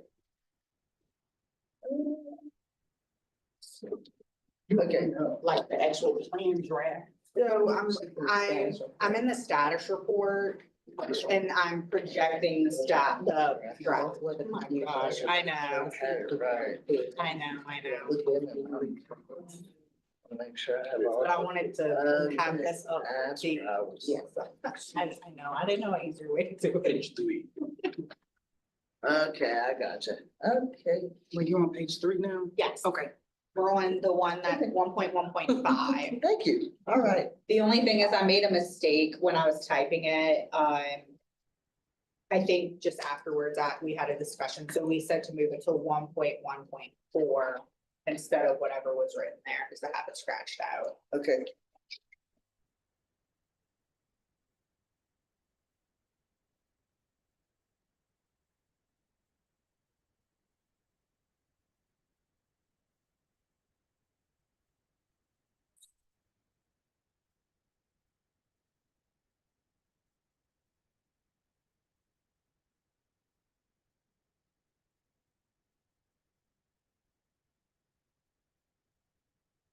Move on to the next one. Yes, please. Okay. Sorry. No, that's fine. I just wanted to make sure I wasn't going too fast. The next one on the status report is activity 1.1.6. And it says advocate for increased meaningful opportunities for stakeholder input. There's a little bit other stuff afterwards. But the staff recommends continuing this activity and moving it to activity 1.3.2. So I'm gonna go to that first. 1.3.2, so that's right here. And changing that wording to make it just say advocate for more meaningful opportunities for stakeholders to share their input. So it's just kind of cutting off that end thing, improved practices to facilitate stakeholder input and consideration of stakeholder recommendations. And I think that kind of goes back to the conversation y'all had about that last activity that you wrote, that we can't really track that information. That, like, we don't know if they're gonna improve practices based on us giving out the information for your input. There's no way for us to get that, so.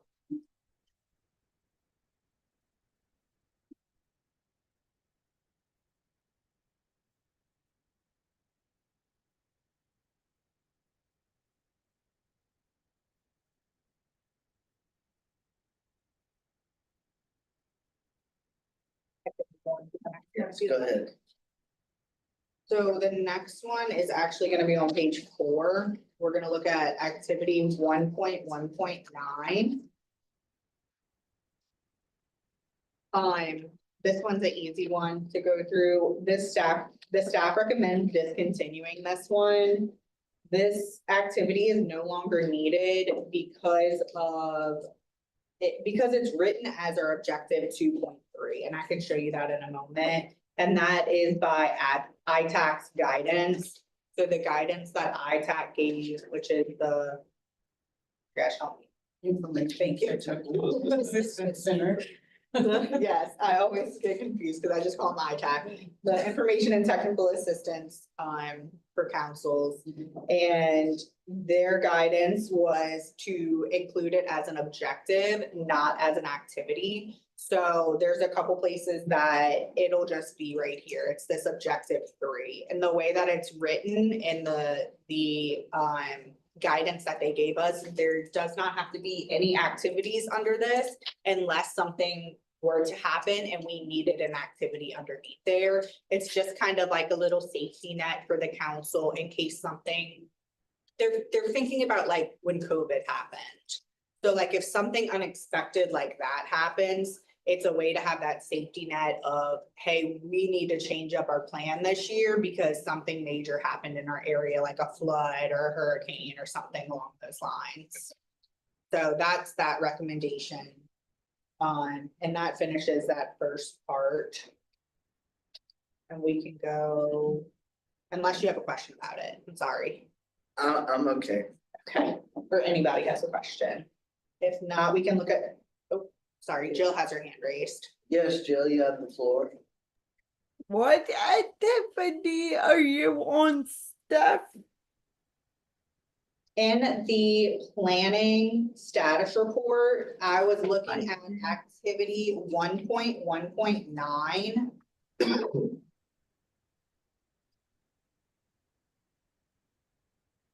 And that's on page 4 of that status report.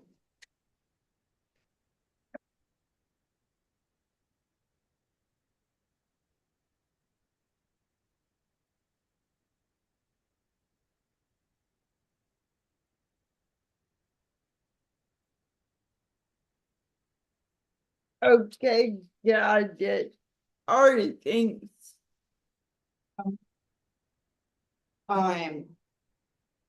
The next activity is gonna be on page 5 of that status report. And it's activity 1.2.2. Provide information and support for participation of individuals with intellectual and developmental disabilities and their families, and cross-disability and culturally diverse leadership coalitions and advisory bodies. And we just recommend moving it to 1.3.3. And again, I just want to remind y'all, the reason that there's a lot of like, we recommend moving this is because you have these new objectives and goals. So they just kind of get shuffled around a little bit. So I just wanted to let you know that that was why a lot of them says, a lot of the recommendations are like, oh, we just recommend moving it to a different place. So it is right here. Provide that information and support. So there was no change in wording. I know it's kind of wording dense, but I couldn't think of a better way to word that. I don't know if there is one. If there is, please let me know. I was gonna say, we could always work on that wording before it goes to the council Like in-house. as well to the- make it not so dense. This is, Yeah, I noticed this one is moving from a non-funding activity to a funding activity. Right? It's going from we're doing 1.2.2, correct? And it's moving to 1.3. Oh, hold on, I was looking at the wrong one. Let me see. Okay. Never mind. okay, sorry, I know it's two, they're all. I was looking at 1.1.3 Okay. versus 1.3.3, okay. So, yeah, the staff can work on just trying to make that a little bit easier to read and understand. But at the time of us writing this, I want to say that this comes like directly from like the ITAC stuff that we, when we like do our PPR. I think this is how they have it worded, which is why I wasn't really sure how to reword this. So, but we can look at that kind of on the back end also. The next activity is activity 1.2.3. When that's also on page 5 of that status report. And we recommend continuing this activity and moving it to 1.3.4, so it's right here. And we just recommended changing the wording a little bit because of the same thing. It's very dense. Right now it says support council members' participation in training and educational opportunities and council leadership's participation in national training, networking events, and advocacy opportunities. So we kind of shortened it to just say support council members and leadership in attending training, networking, and educational opportunities.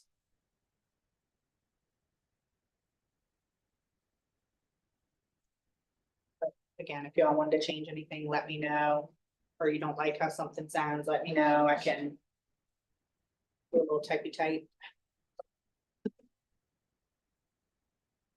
But if not, I can move on to goal 2. It's up to y'all.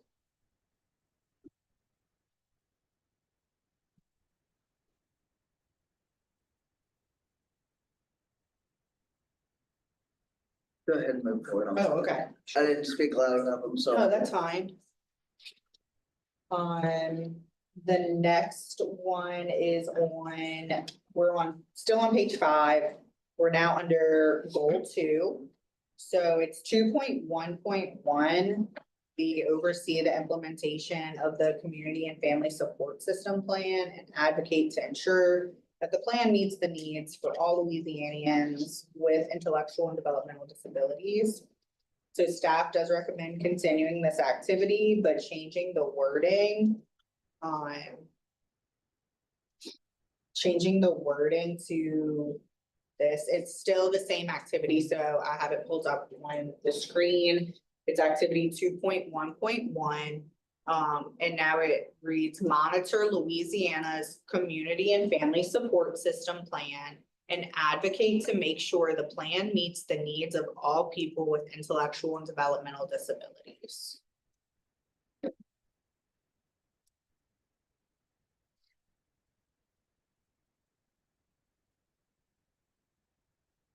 Yeah. Okay, I can move on then.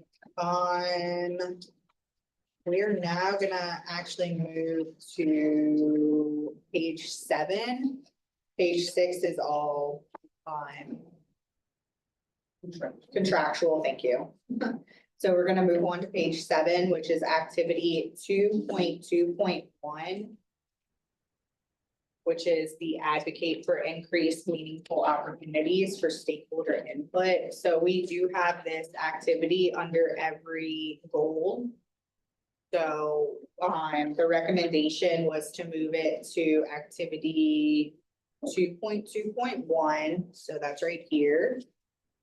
And then shortening it to just say advocate for more meaningful opportunities for stakeholders to share their input.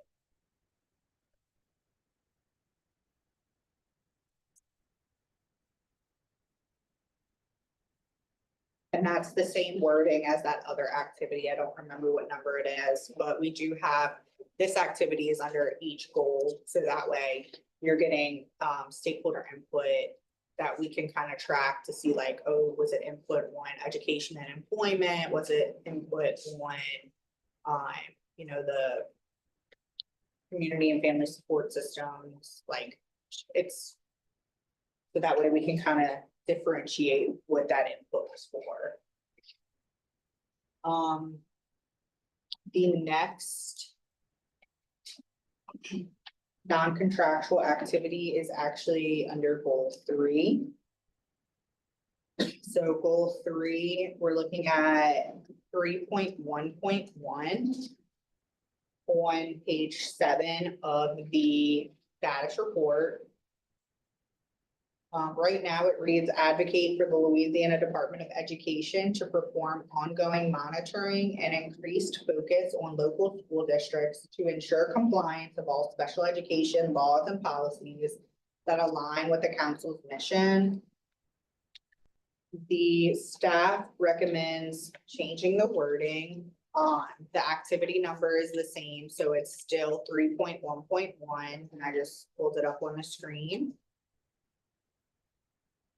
Just changing the wording to advocate for the Louisiana Department of Education to provide stronger monitoring and oversight of local school districts to ensure all special education laws and policies are followed.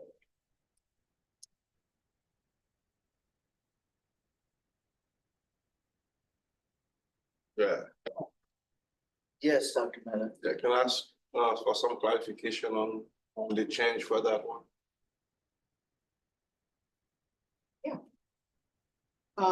The only.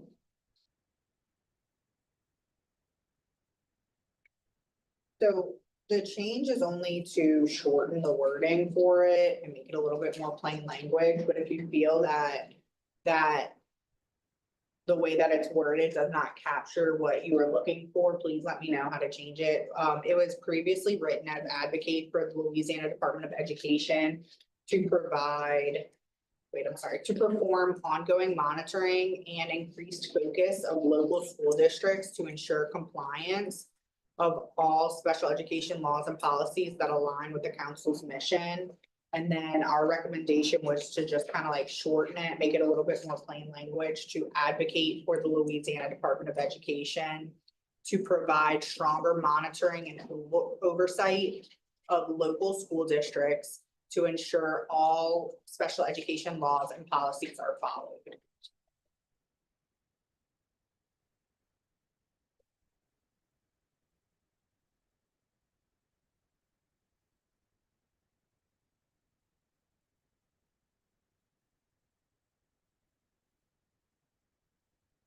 Yes, Ebony.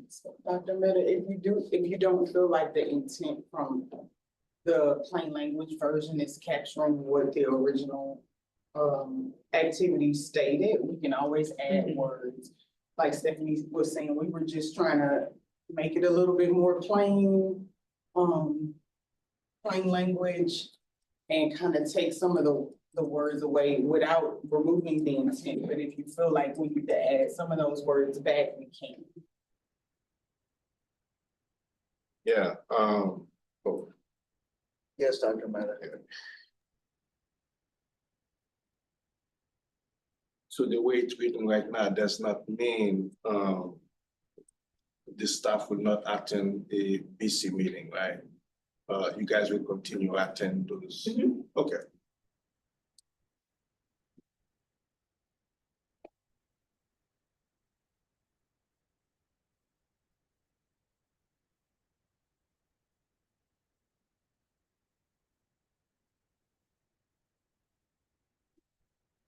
Yes, So the Education and Employment Committee also, I would say, performs this particular activity. Whenever we're in that committee, we do have a representative there from the Louisiana Department of Education. So the committee tries to make sure that they're performing, that they're performing oversight over the local school districts as much as we can. Because, they'll say, well, the law doesn't specifically tell me that I have to provide oversight or review policies or things like that.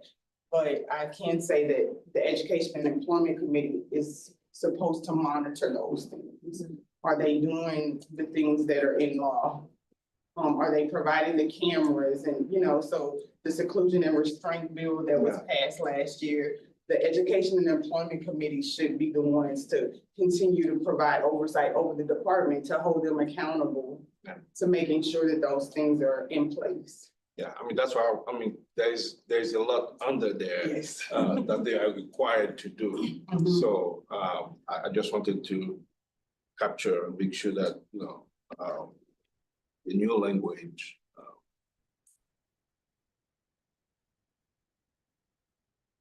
Okay, I'm good.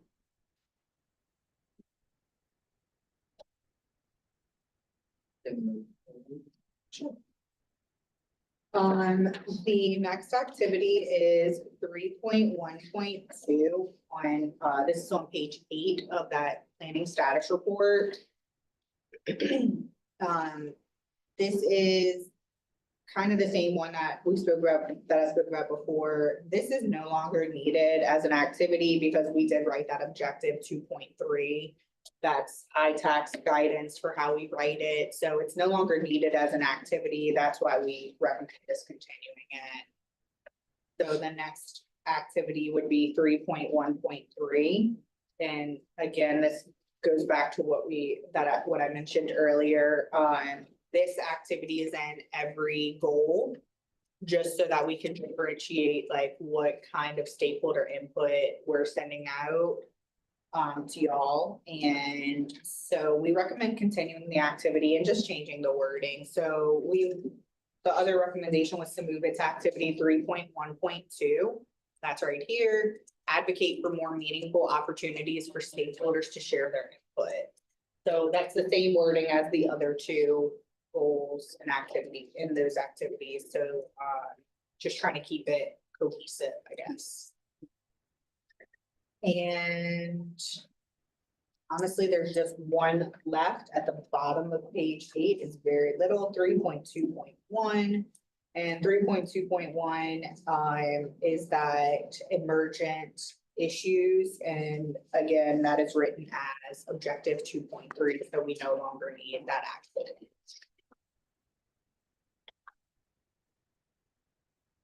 So that is the current, the federal fiscal 2026 plan, the non-contractual from that plan. But if there were things that the council wanted to add, I'm sorry, the committee, if there were things that you wanted to add into this draft plan, that would be, now would be the time for that.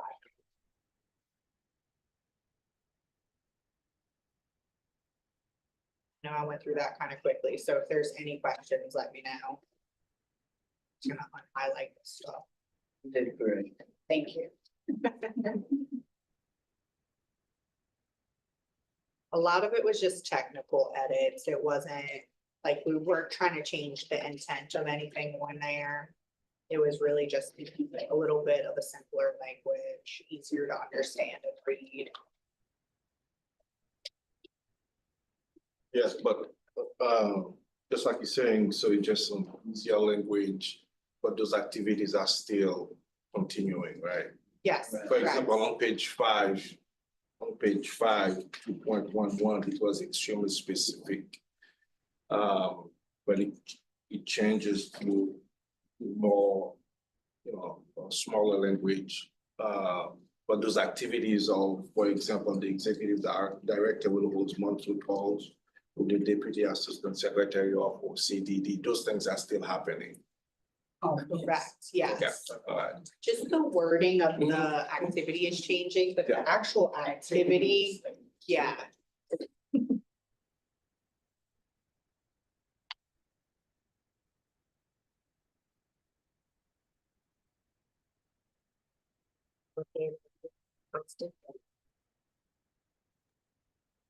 I don't really know if this is something we want to add as an activity. It's a thought that I've been having just because of a lot of like little groups that I belong to. I always get the LACAN emails to email your representatives. And what I find in my personal experience, those groups who actually have like a action center where you click on there and it does the work for you and you submit the email that way, you might modify it the way you want. Makes it more likely for me to actually do that. So I'm interested in maybe like the council exploring with LACAN, creating some sort of action center for us in Louisiana, so that when we want to contact legislators, it's easier to do that and we'll have more impact because people are more likely to click something than they are to go draft their own email to do those things. Now, the center requires money. We don't have any money right now left, but so I don't know what we do with that. We did it before. I forget the name of who we did it with. It was very expensive. And it was an experiment. Content. No, it was someone else. We got rid of the constant contact and it's Okay. exactly as Constance described it. We did it. It was very expensive and it was a big failure. It was called Voter Voice. One issue we ran into was, so we cannot produce any information that is lobbying, right? And so we produce information because we want the advocates to be very specific in what they want from their legislators. But I cannot craft a generic email that allows you to be that specific. And when we tried crafting emails that were basic information, but then cued you at the bottom to include more specifics, what we found out were a lot of people weren't doing it. So they were sending sort of half information to their legislator and it was very confusing. But we could not write the email for you in its entirety because that would be lobbying. We also got feedback from legislators that they preferred a more personal touch to emails than just mass copy and paste emails. We also ran into an issue with confidentiality in that we had a policy in place that said we would not go through and read your emails, which we did not do. But those systems track every email that is sent and gives you the ability to read those, which made a lot of people uncomfortable. Actually, when we used that program, Voter Voice, I can't remember the percentage, but there was a massive drop in the amount of people that actually participated in our action alerts as opposed to what we do now. So I do think those programs are really good and beneficial for folks ultimately that can lobby, but since we can't, it's a waste of information, it's a waste of money on our end, I think, because we couldn't cater what we wanted to say in a very specific way. We also couldn't target committees in the way that we do now. It was set up where you couldn't necessarily target your specific member from your specific legislator from your region. It just kind of had to go to everybody. So we kind of lost that personal aspect. So there were a lot of issues when we used it, which is why we ended up getting rid of it. But I think the biggest issue is that the emails would not be effective because we can't tell you what to say. So we can't provide you with that generic email. So you would still have to go in and you would still have to type something and then hit click. The only barrier that you're removing is just you don't have to actually enter in the email address of whoever you would be reaching out to, but you would still have to do all the work of providing that information in there. So we can't do that for you unless you want to get rid of your federal funds. And then we can do that all day. But yeah, so we did. It was an interesting experiment to say the least. I think Melinda has her hand raised. Yes, ma'am, Miss Elliott, you have the floor. Thank you. Yeah, I'm old. I've been around forever. My memory is that it was an expensive bomb. Yeah. It was.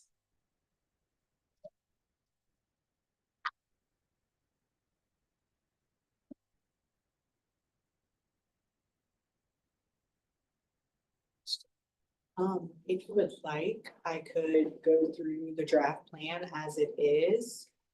And then if anybody would like to add anything, when I'm done, we can. I just trying to keep the flow going. Okay, all right, that's perfect. So I can go through all of it, including the goals, because it might spark something that you're like, oh, I think we need to include this in the plan. So, okay. So right now, as the draft plan reads, and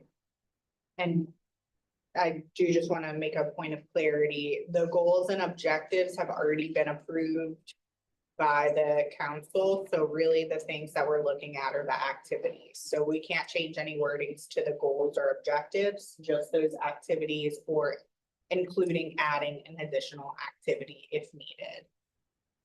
So goal 1, people with intellectual and developmental disabilities and their families will get the support and information they need to speak up, be leaders, and help make the community better for people with disabilities.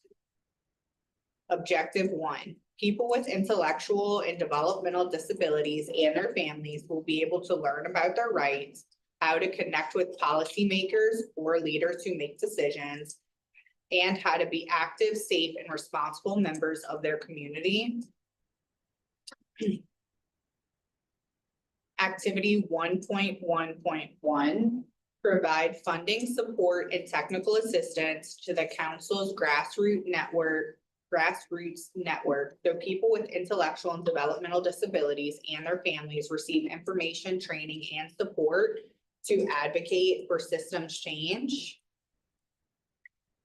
Activity 1.1.2, provide funding, support, and technical assistance for a variety of advocacy events to advance training, services, and policies that benefit individuals with intellectual and developmental disabilities.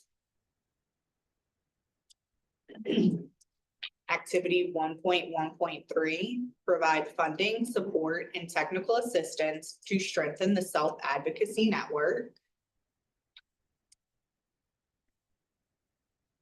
1.1.4, provide clear and important information for people with. I'm gonna stop. I'm sorry. Jill has her hand raised. Yes, Jill, you have the floor. Sorry. So it's 1.1.3 are people's first activity. Yes, ma'am. Thank you. You're welcome.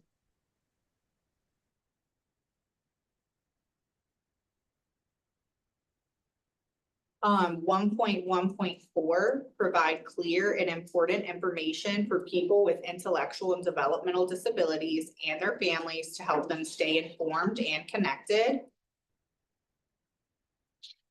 Objective 2, people with intellectual and developmental disabilities of all ages will be able to learn about the history of disabilities, how support services work, how to get help they need, and how they can be helpful and involved in their communities. Activity 1.2.1, provide funding, support, and technical assistance to support partners in policymaking and its alumni network. 1.2.2, provide funding, support, and technical assistance from state general funds to the Families Helping Families Regional Resource Centers that contract with the council. 1.2.3, provide funding, support, and technical assistance to support the Youth Leadership Forum.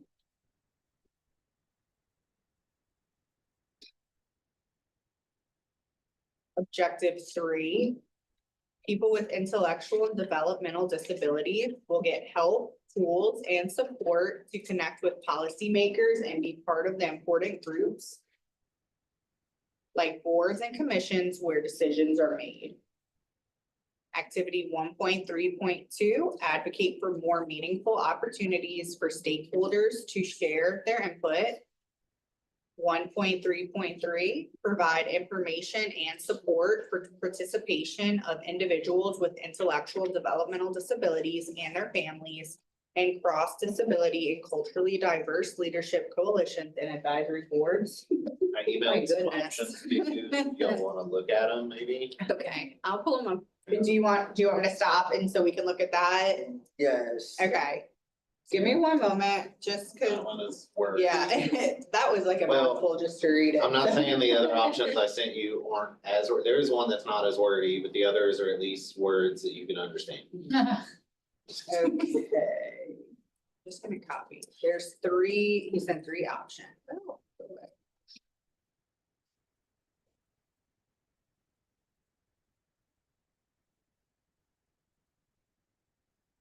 Legislator that's running an AI bill, I must confess, I use some AI to help use this language and some. Okay, so I'm gonna like just change the color, just so y'all know that this is the option, like other options unless, and we can take, can y'all see that green? I'm sorry, not really, huh? Yeah, let me do red. There we go. Ah, Oh, okay, there we go. And again, we can kind of like Frankenstein it if we need to. So the first option, provide information and support for people with intellectual and developmental disabilities and their families so they can take part in leadership groups and advisory boards that include people with different types of disabilities and from diverse cultural backgrounds. Provide information and support for people with intellectual and developmental disabilities and their families to take part in diverse leadership and advisory groups. Or there's also provide information and help for people with intellectual and developmental disabilities and their families to take part in leadership groups and advisory boards with people from different disabilities and backgrounds.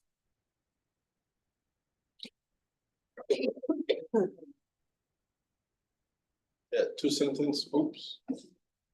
Yes, Dr. Mata, go ahead. And less word, the clearer it is, right? So, I think the second one, Definitely the second option. less word. Yes, it's something I can wrap my head around. Okay. So I'll just move this one up to the top.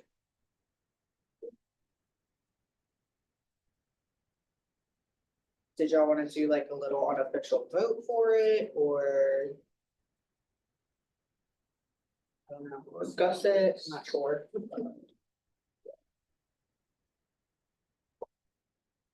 Can you repeat it? Cause I was knocked out. Okay, so right now, as it's written, we're looking at activity 1.3.3. And right now, as it's written, it says provide information and support for participation of individuals with intellectual and developmental disabilities and their families in cross-disability and culturally diverse leadership coalitions and advisory bodies. And they're just saying like, this is very wordy. So Brenton had a couple of suggestions, and the one that, most people liked was this one: provide information and support for people with intellectual and developmental disabilities and their families to take part in diverse leadership and advisory, thank you, advisory groups. Adversary. That's what I'm saying, right?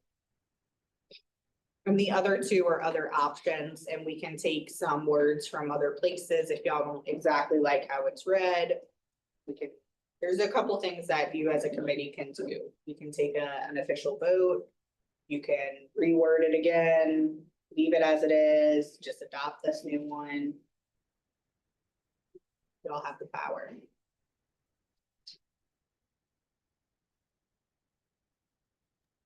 I like the first one. The first suggestion, this one, Jill.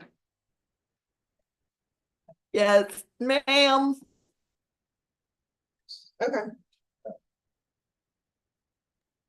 But I do know that this is one of our DDS mandates. So I don't know if it should be more specific but with the shorter, the better, and especially since we're trying to do plain, or we want to do plain language. Yes, Stephanie. Jill, I agree. I do think that as staff, we'll know what this directly correlates to for like those PPR purposes. So I don't think we need to have those very specific words in there, because I think just reading it, we'll know exactly what part, we need to connect it to, if that makes sense. Oh, okay. Yes, Ebony. I'll just add to what Stephanie said as well, Jill. We still have to send the plan into the feds for them to approve it. So whenever they're reading the wording of our objectives and activities and goals, if there's a problem with anything, they're gonna send feedback.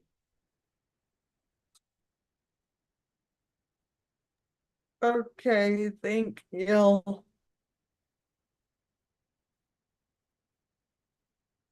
So I guess I'm just hearing move on with that one. Yes. Okay.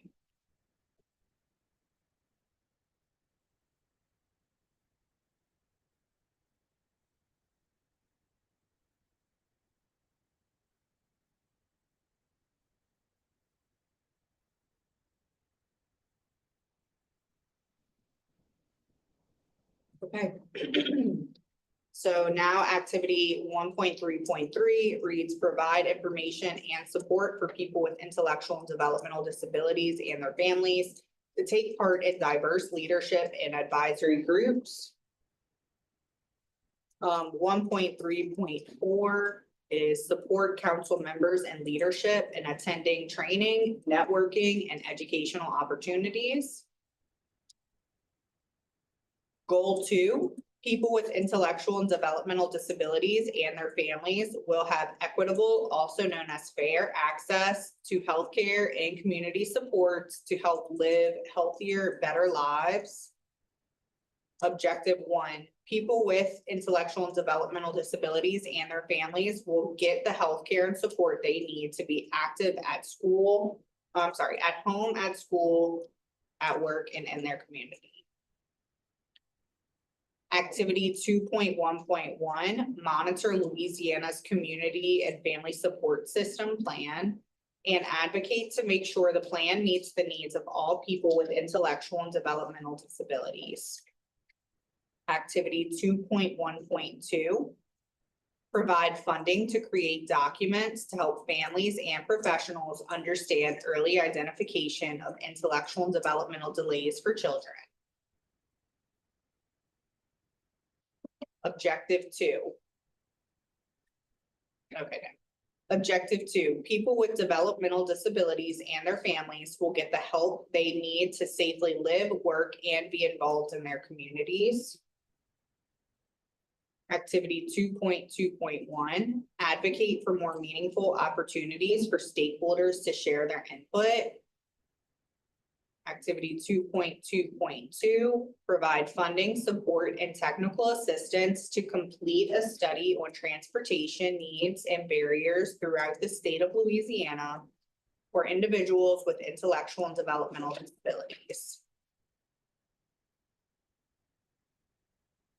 Activity 2.2.3, provide funding, support, and technical assistance to build the capacity of people with intellectual and developmental disabilities to meet their own needs through workforce development and emergency preparedness training.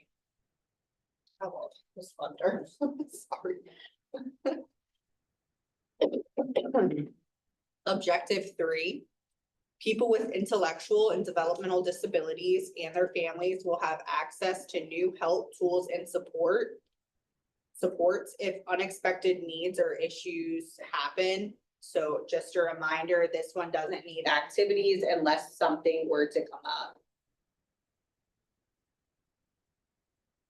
Goal 3, people with intellectual and developmental disabilities will be able to learn and grow in schools and programs where they are safe, included, and supported.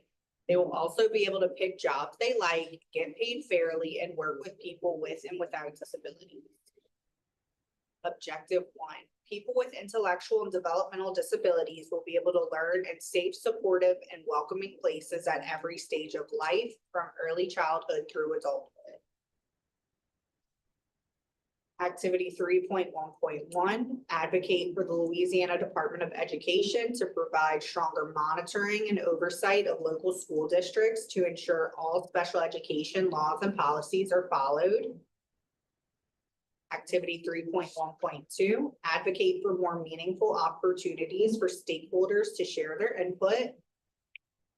Activity 3.1.3, provide funding, support, and technical assistance to partner with schools to ensure that educators, students with intellectual and developmental disabilities, and families understand transition, including but not limited to waivers, benefits, counseling, and job supports. Activity 3.1.4, provide funding, support, and technical assistance to create a curriculum for childcare providers and early learning centers to better support children with intellectual and developmental disabilities. And then objective 2, people with intellectual and developmental disabilities will get the support they need to find jobs they want where they are paid fairly, included, and treated with respect. Activity 3.2.1, provide funding, support, and technical assistance to complete a job fair / training in each region for people with intellectual and developmental disabilities.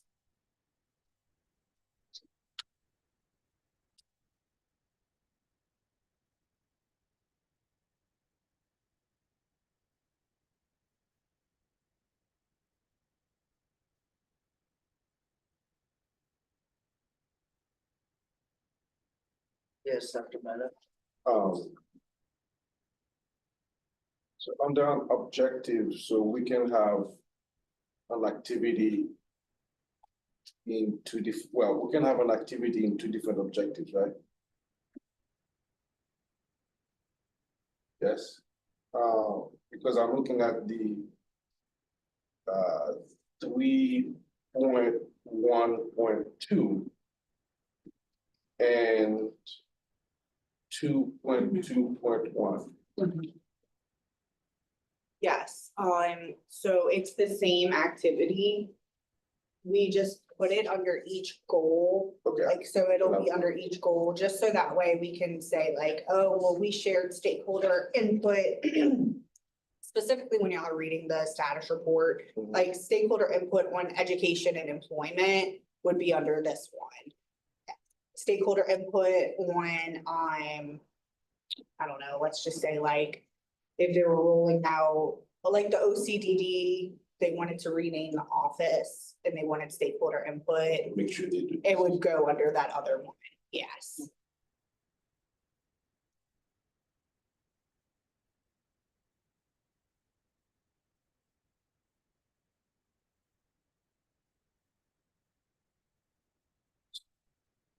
They need their hand raised first. Yes. Rowan, Rowan, you have the floor.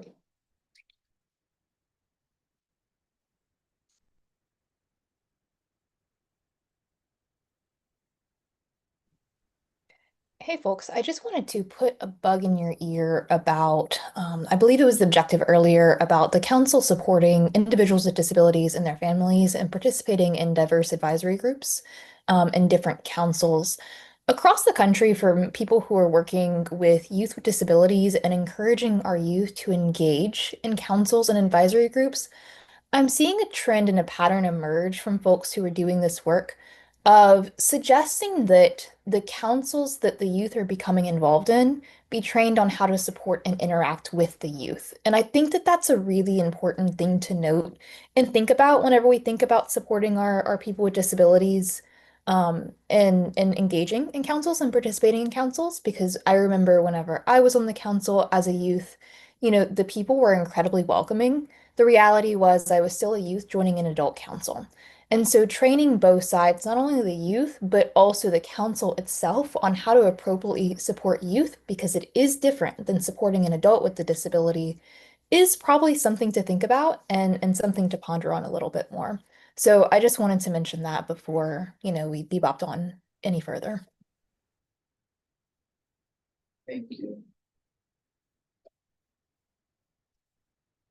We get to watch rated R movies and not invite them.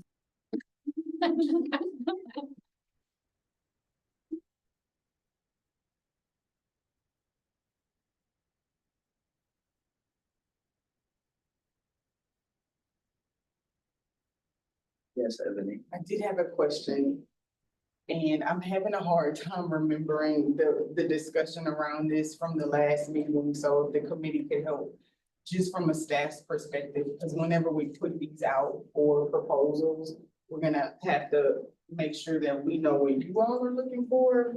So for activity 3.1.3, can we go to that one, Stephanie? I guess my question is, this is very similar to something that you all are already doing in the current FY 26 action plan. How is this different, I guess?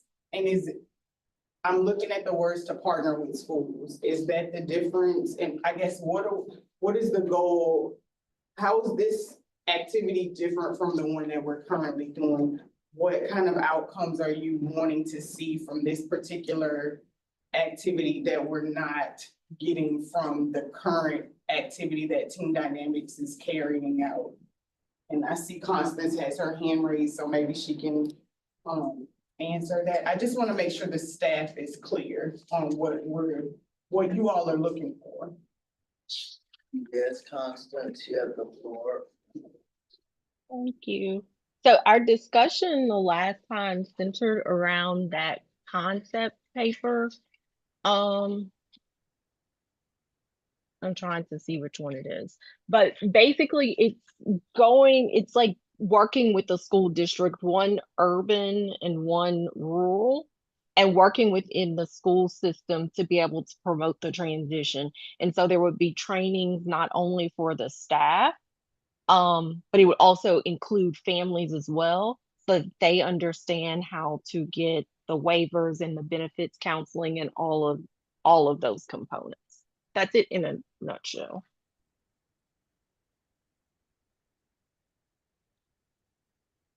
Thank you.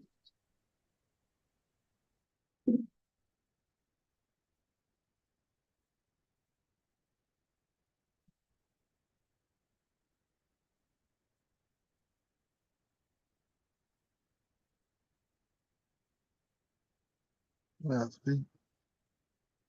Go ahead, Eric.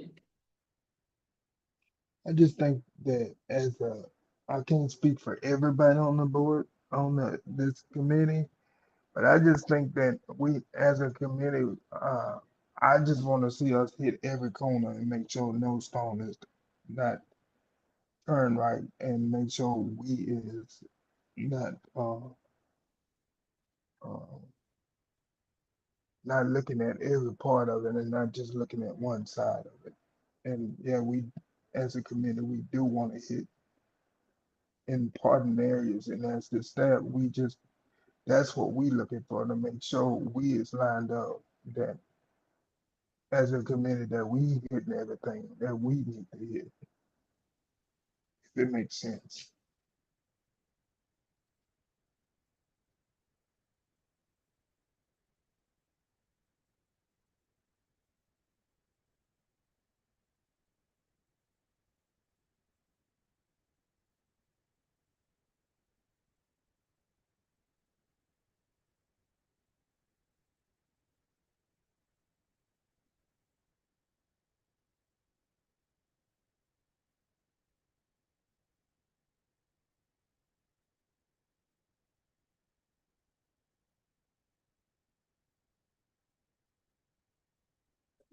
$43.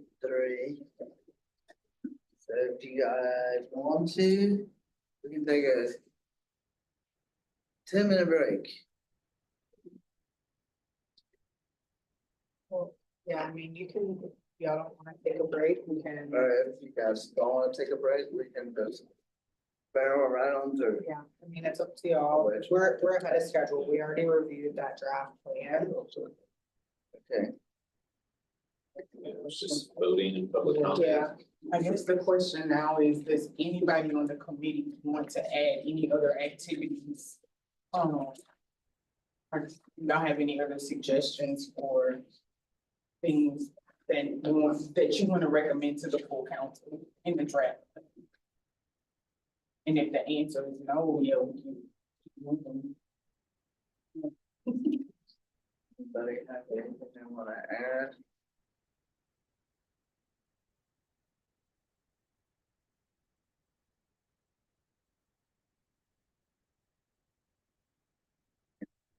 Keep on rolling.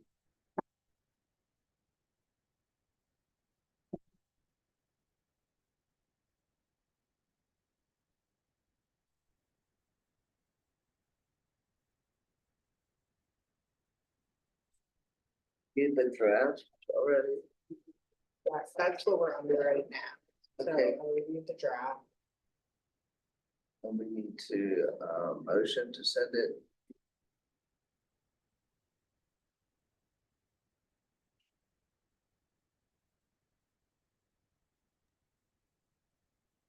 I motion to send it to the full council. Okay, that was Constance. Okay. Do we have a second?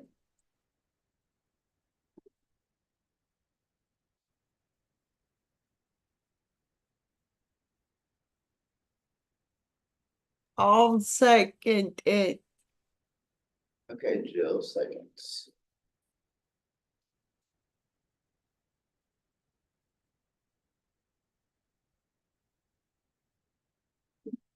I know.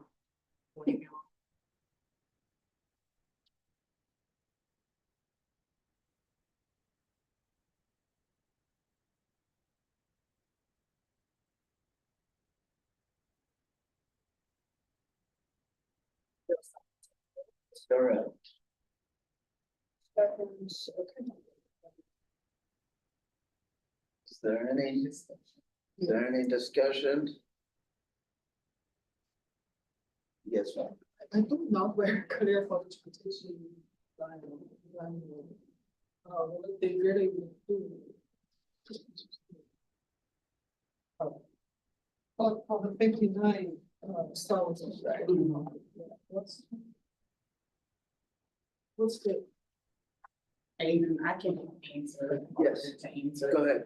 So it's one of the concept papers that was submitted, Karen. I don't know if you brought those with you today, but the first part of it says the issue to be addressed is families and self-advocates with IDD often find it challenging to navigate information about transition planning, benefits counseling, HCBS waiver, benefits planning, and LRS services. And then if you look on the back, or if you look on the second page, there's a plan, and the plan involves recruiting 2 high schools, 1 urban or suburban and 1 rural, to participate in the project. And so that's the whole plan. The project staff will make presentations about HCBS waivers, LRS and benefits counseling services to the special education advisory councils of participating high schools. There'll be transition planning 101, professional development sessions for both families and educators, and then teacher training on IEP development. So that's the plan. This is what they would do with that funding. It goes into some more details, but this is pretty much the concept paper that you all use to come up with that funding amount.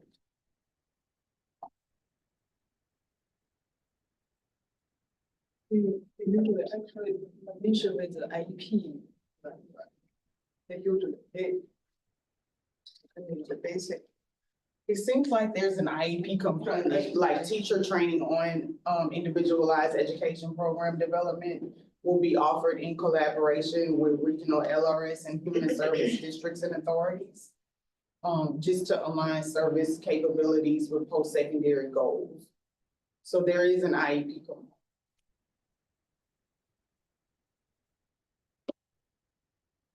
And if you read further down, it says technical assistance will be provided for facilitated person-centered planning sessions and IEP writing and transition plans in collaboration with the local districts and authorities and regional LRS staff.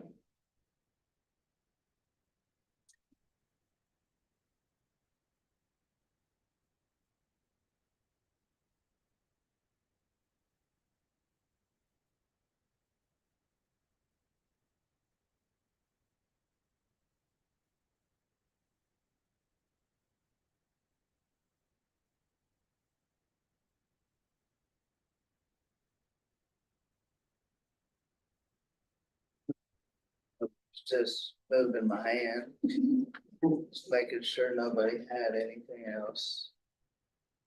Does that answer your question, Karen? Yeah, I try to understand. So the IEP meeting, as I learned, yeah, usually school will provide, will mention on transition. We need to consider that, right? They need to consider. When the student, like around 16 years old, we will tell the parents, we need to consider the transition plan or something like that. So the school system, they usually need to do that, or they need to.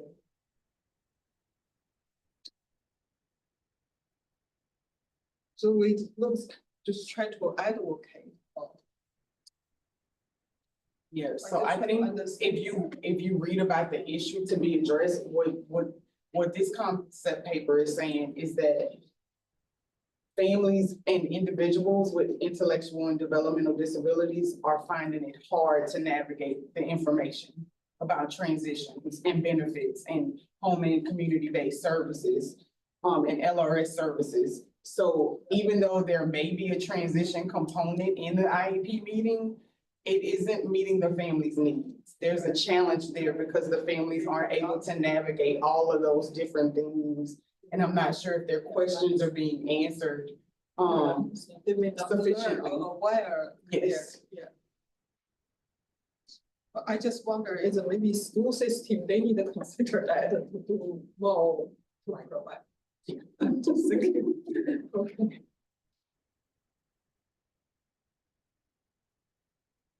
There any other discussion? Any public comment?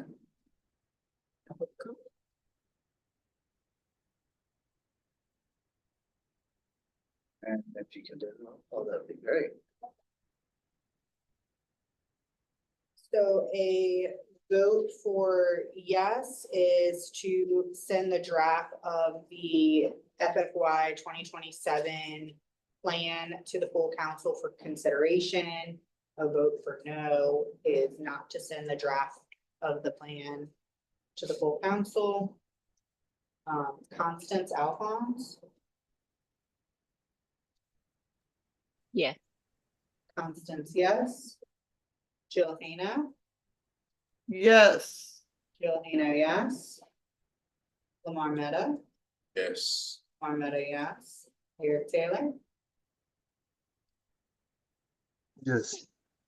Eric Taylor, yes. Karen Shu, Karen Shu, yes. You have 2, 4, 5 yeses. The yeses have.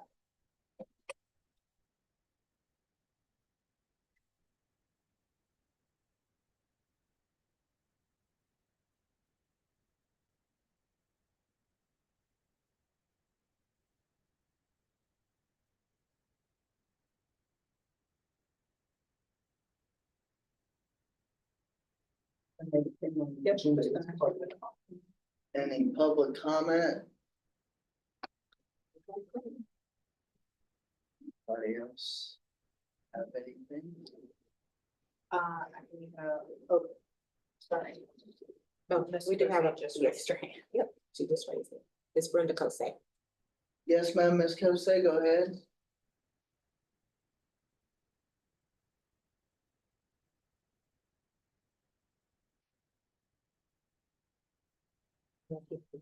That's okay.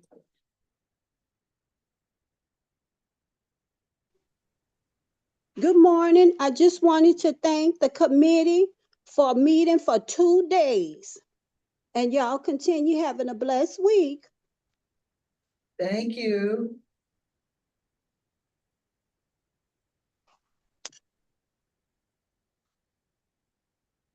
Yes. I just have a quick announcement or a reminder for committee and public.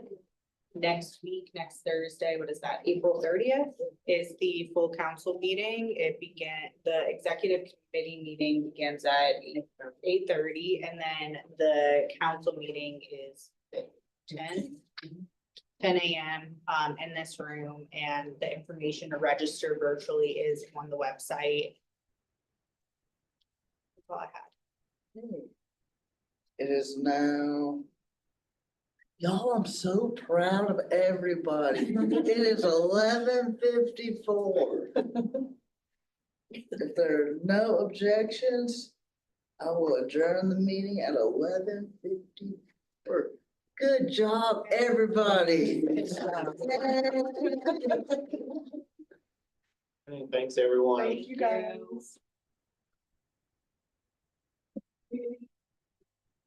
Y'all did great. And I'll just let y'all know,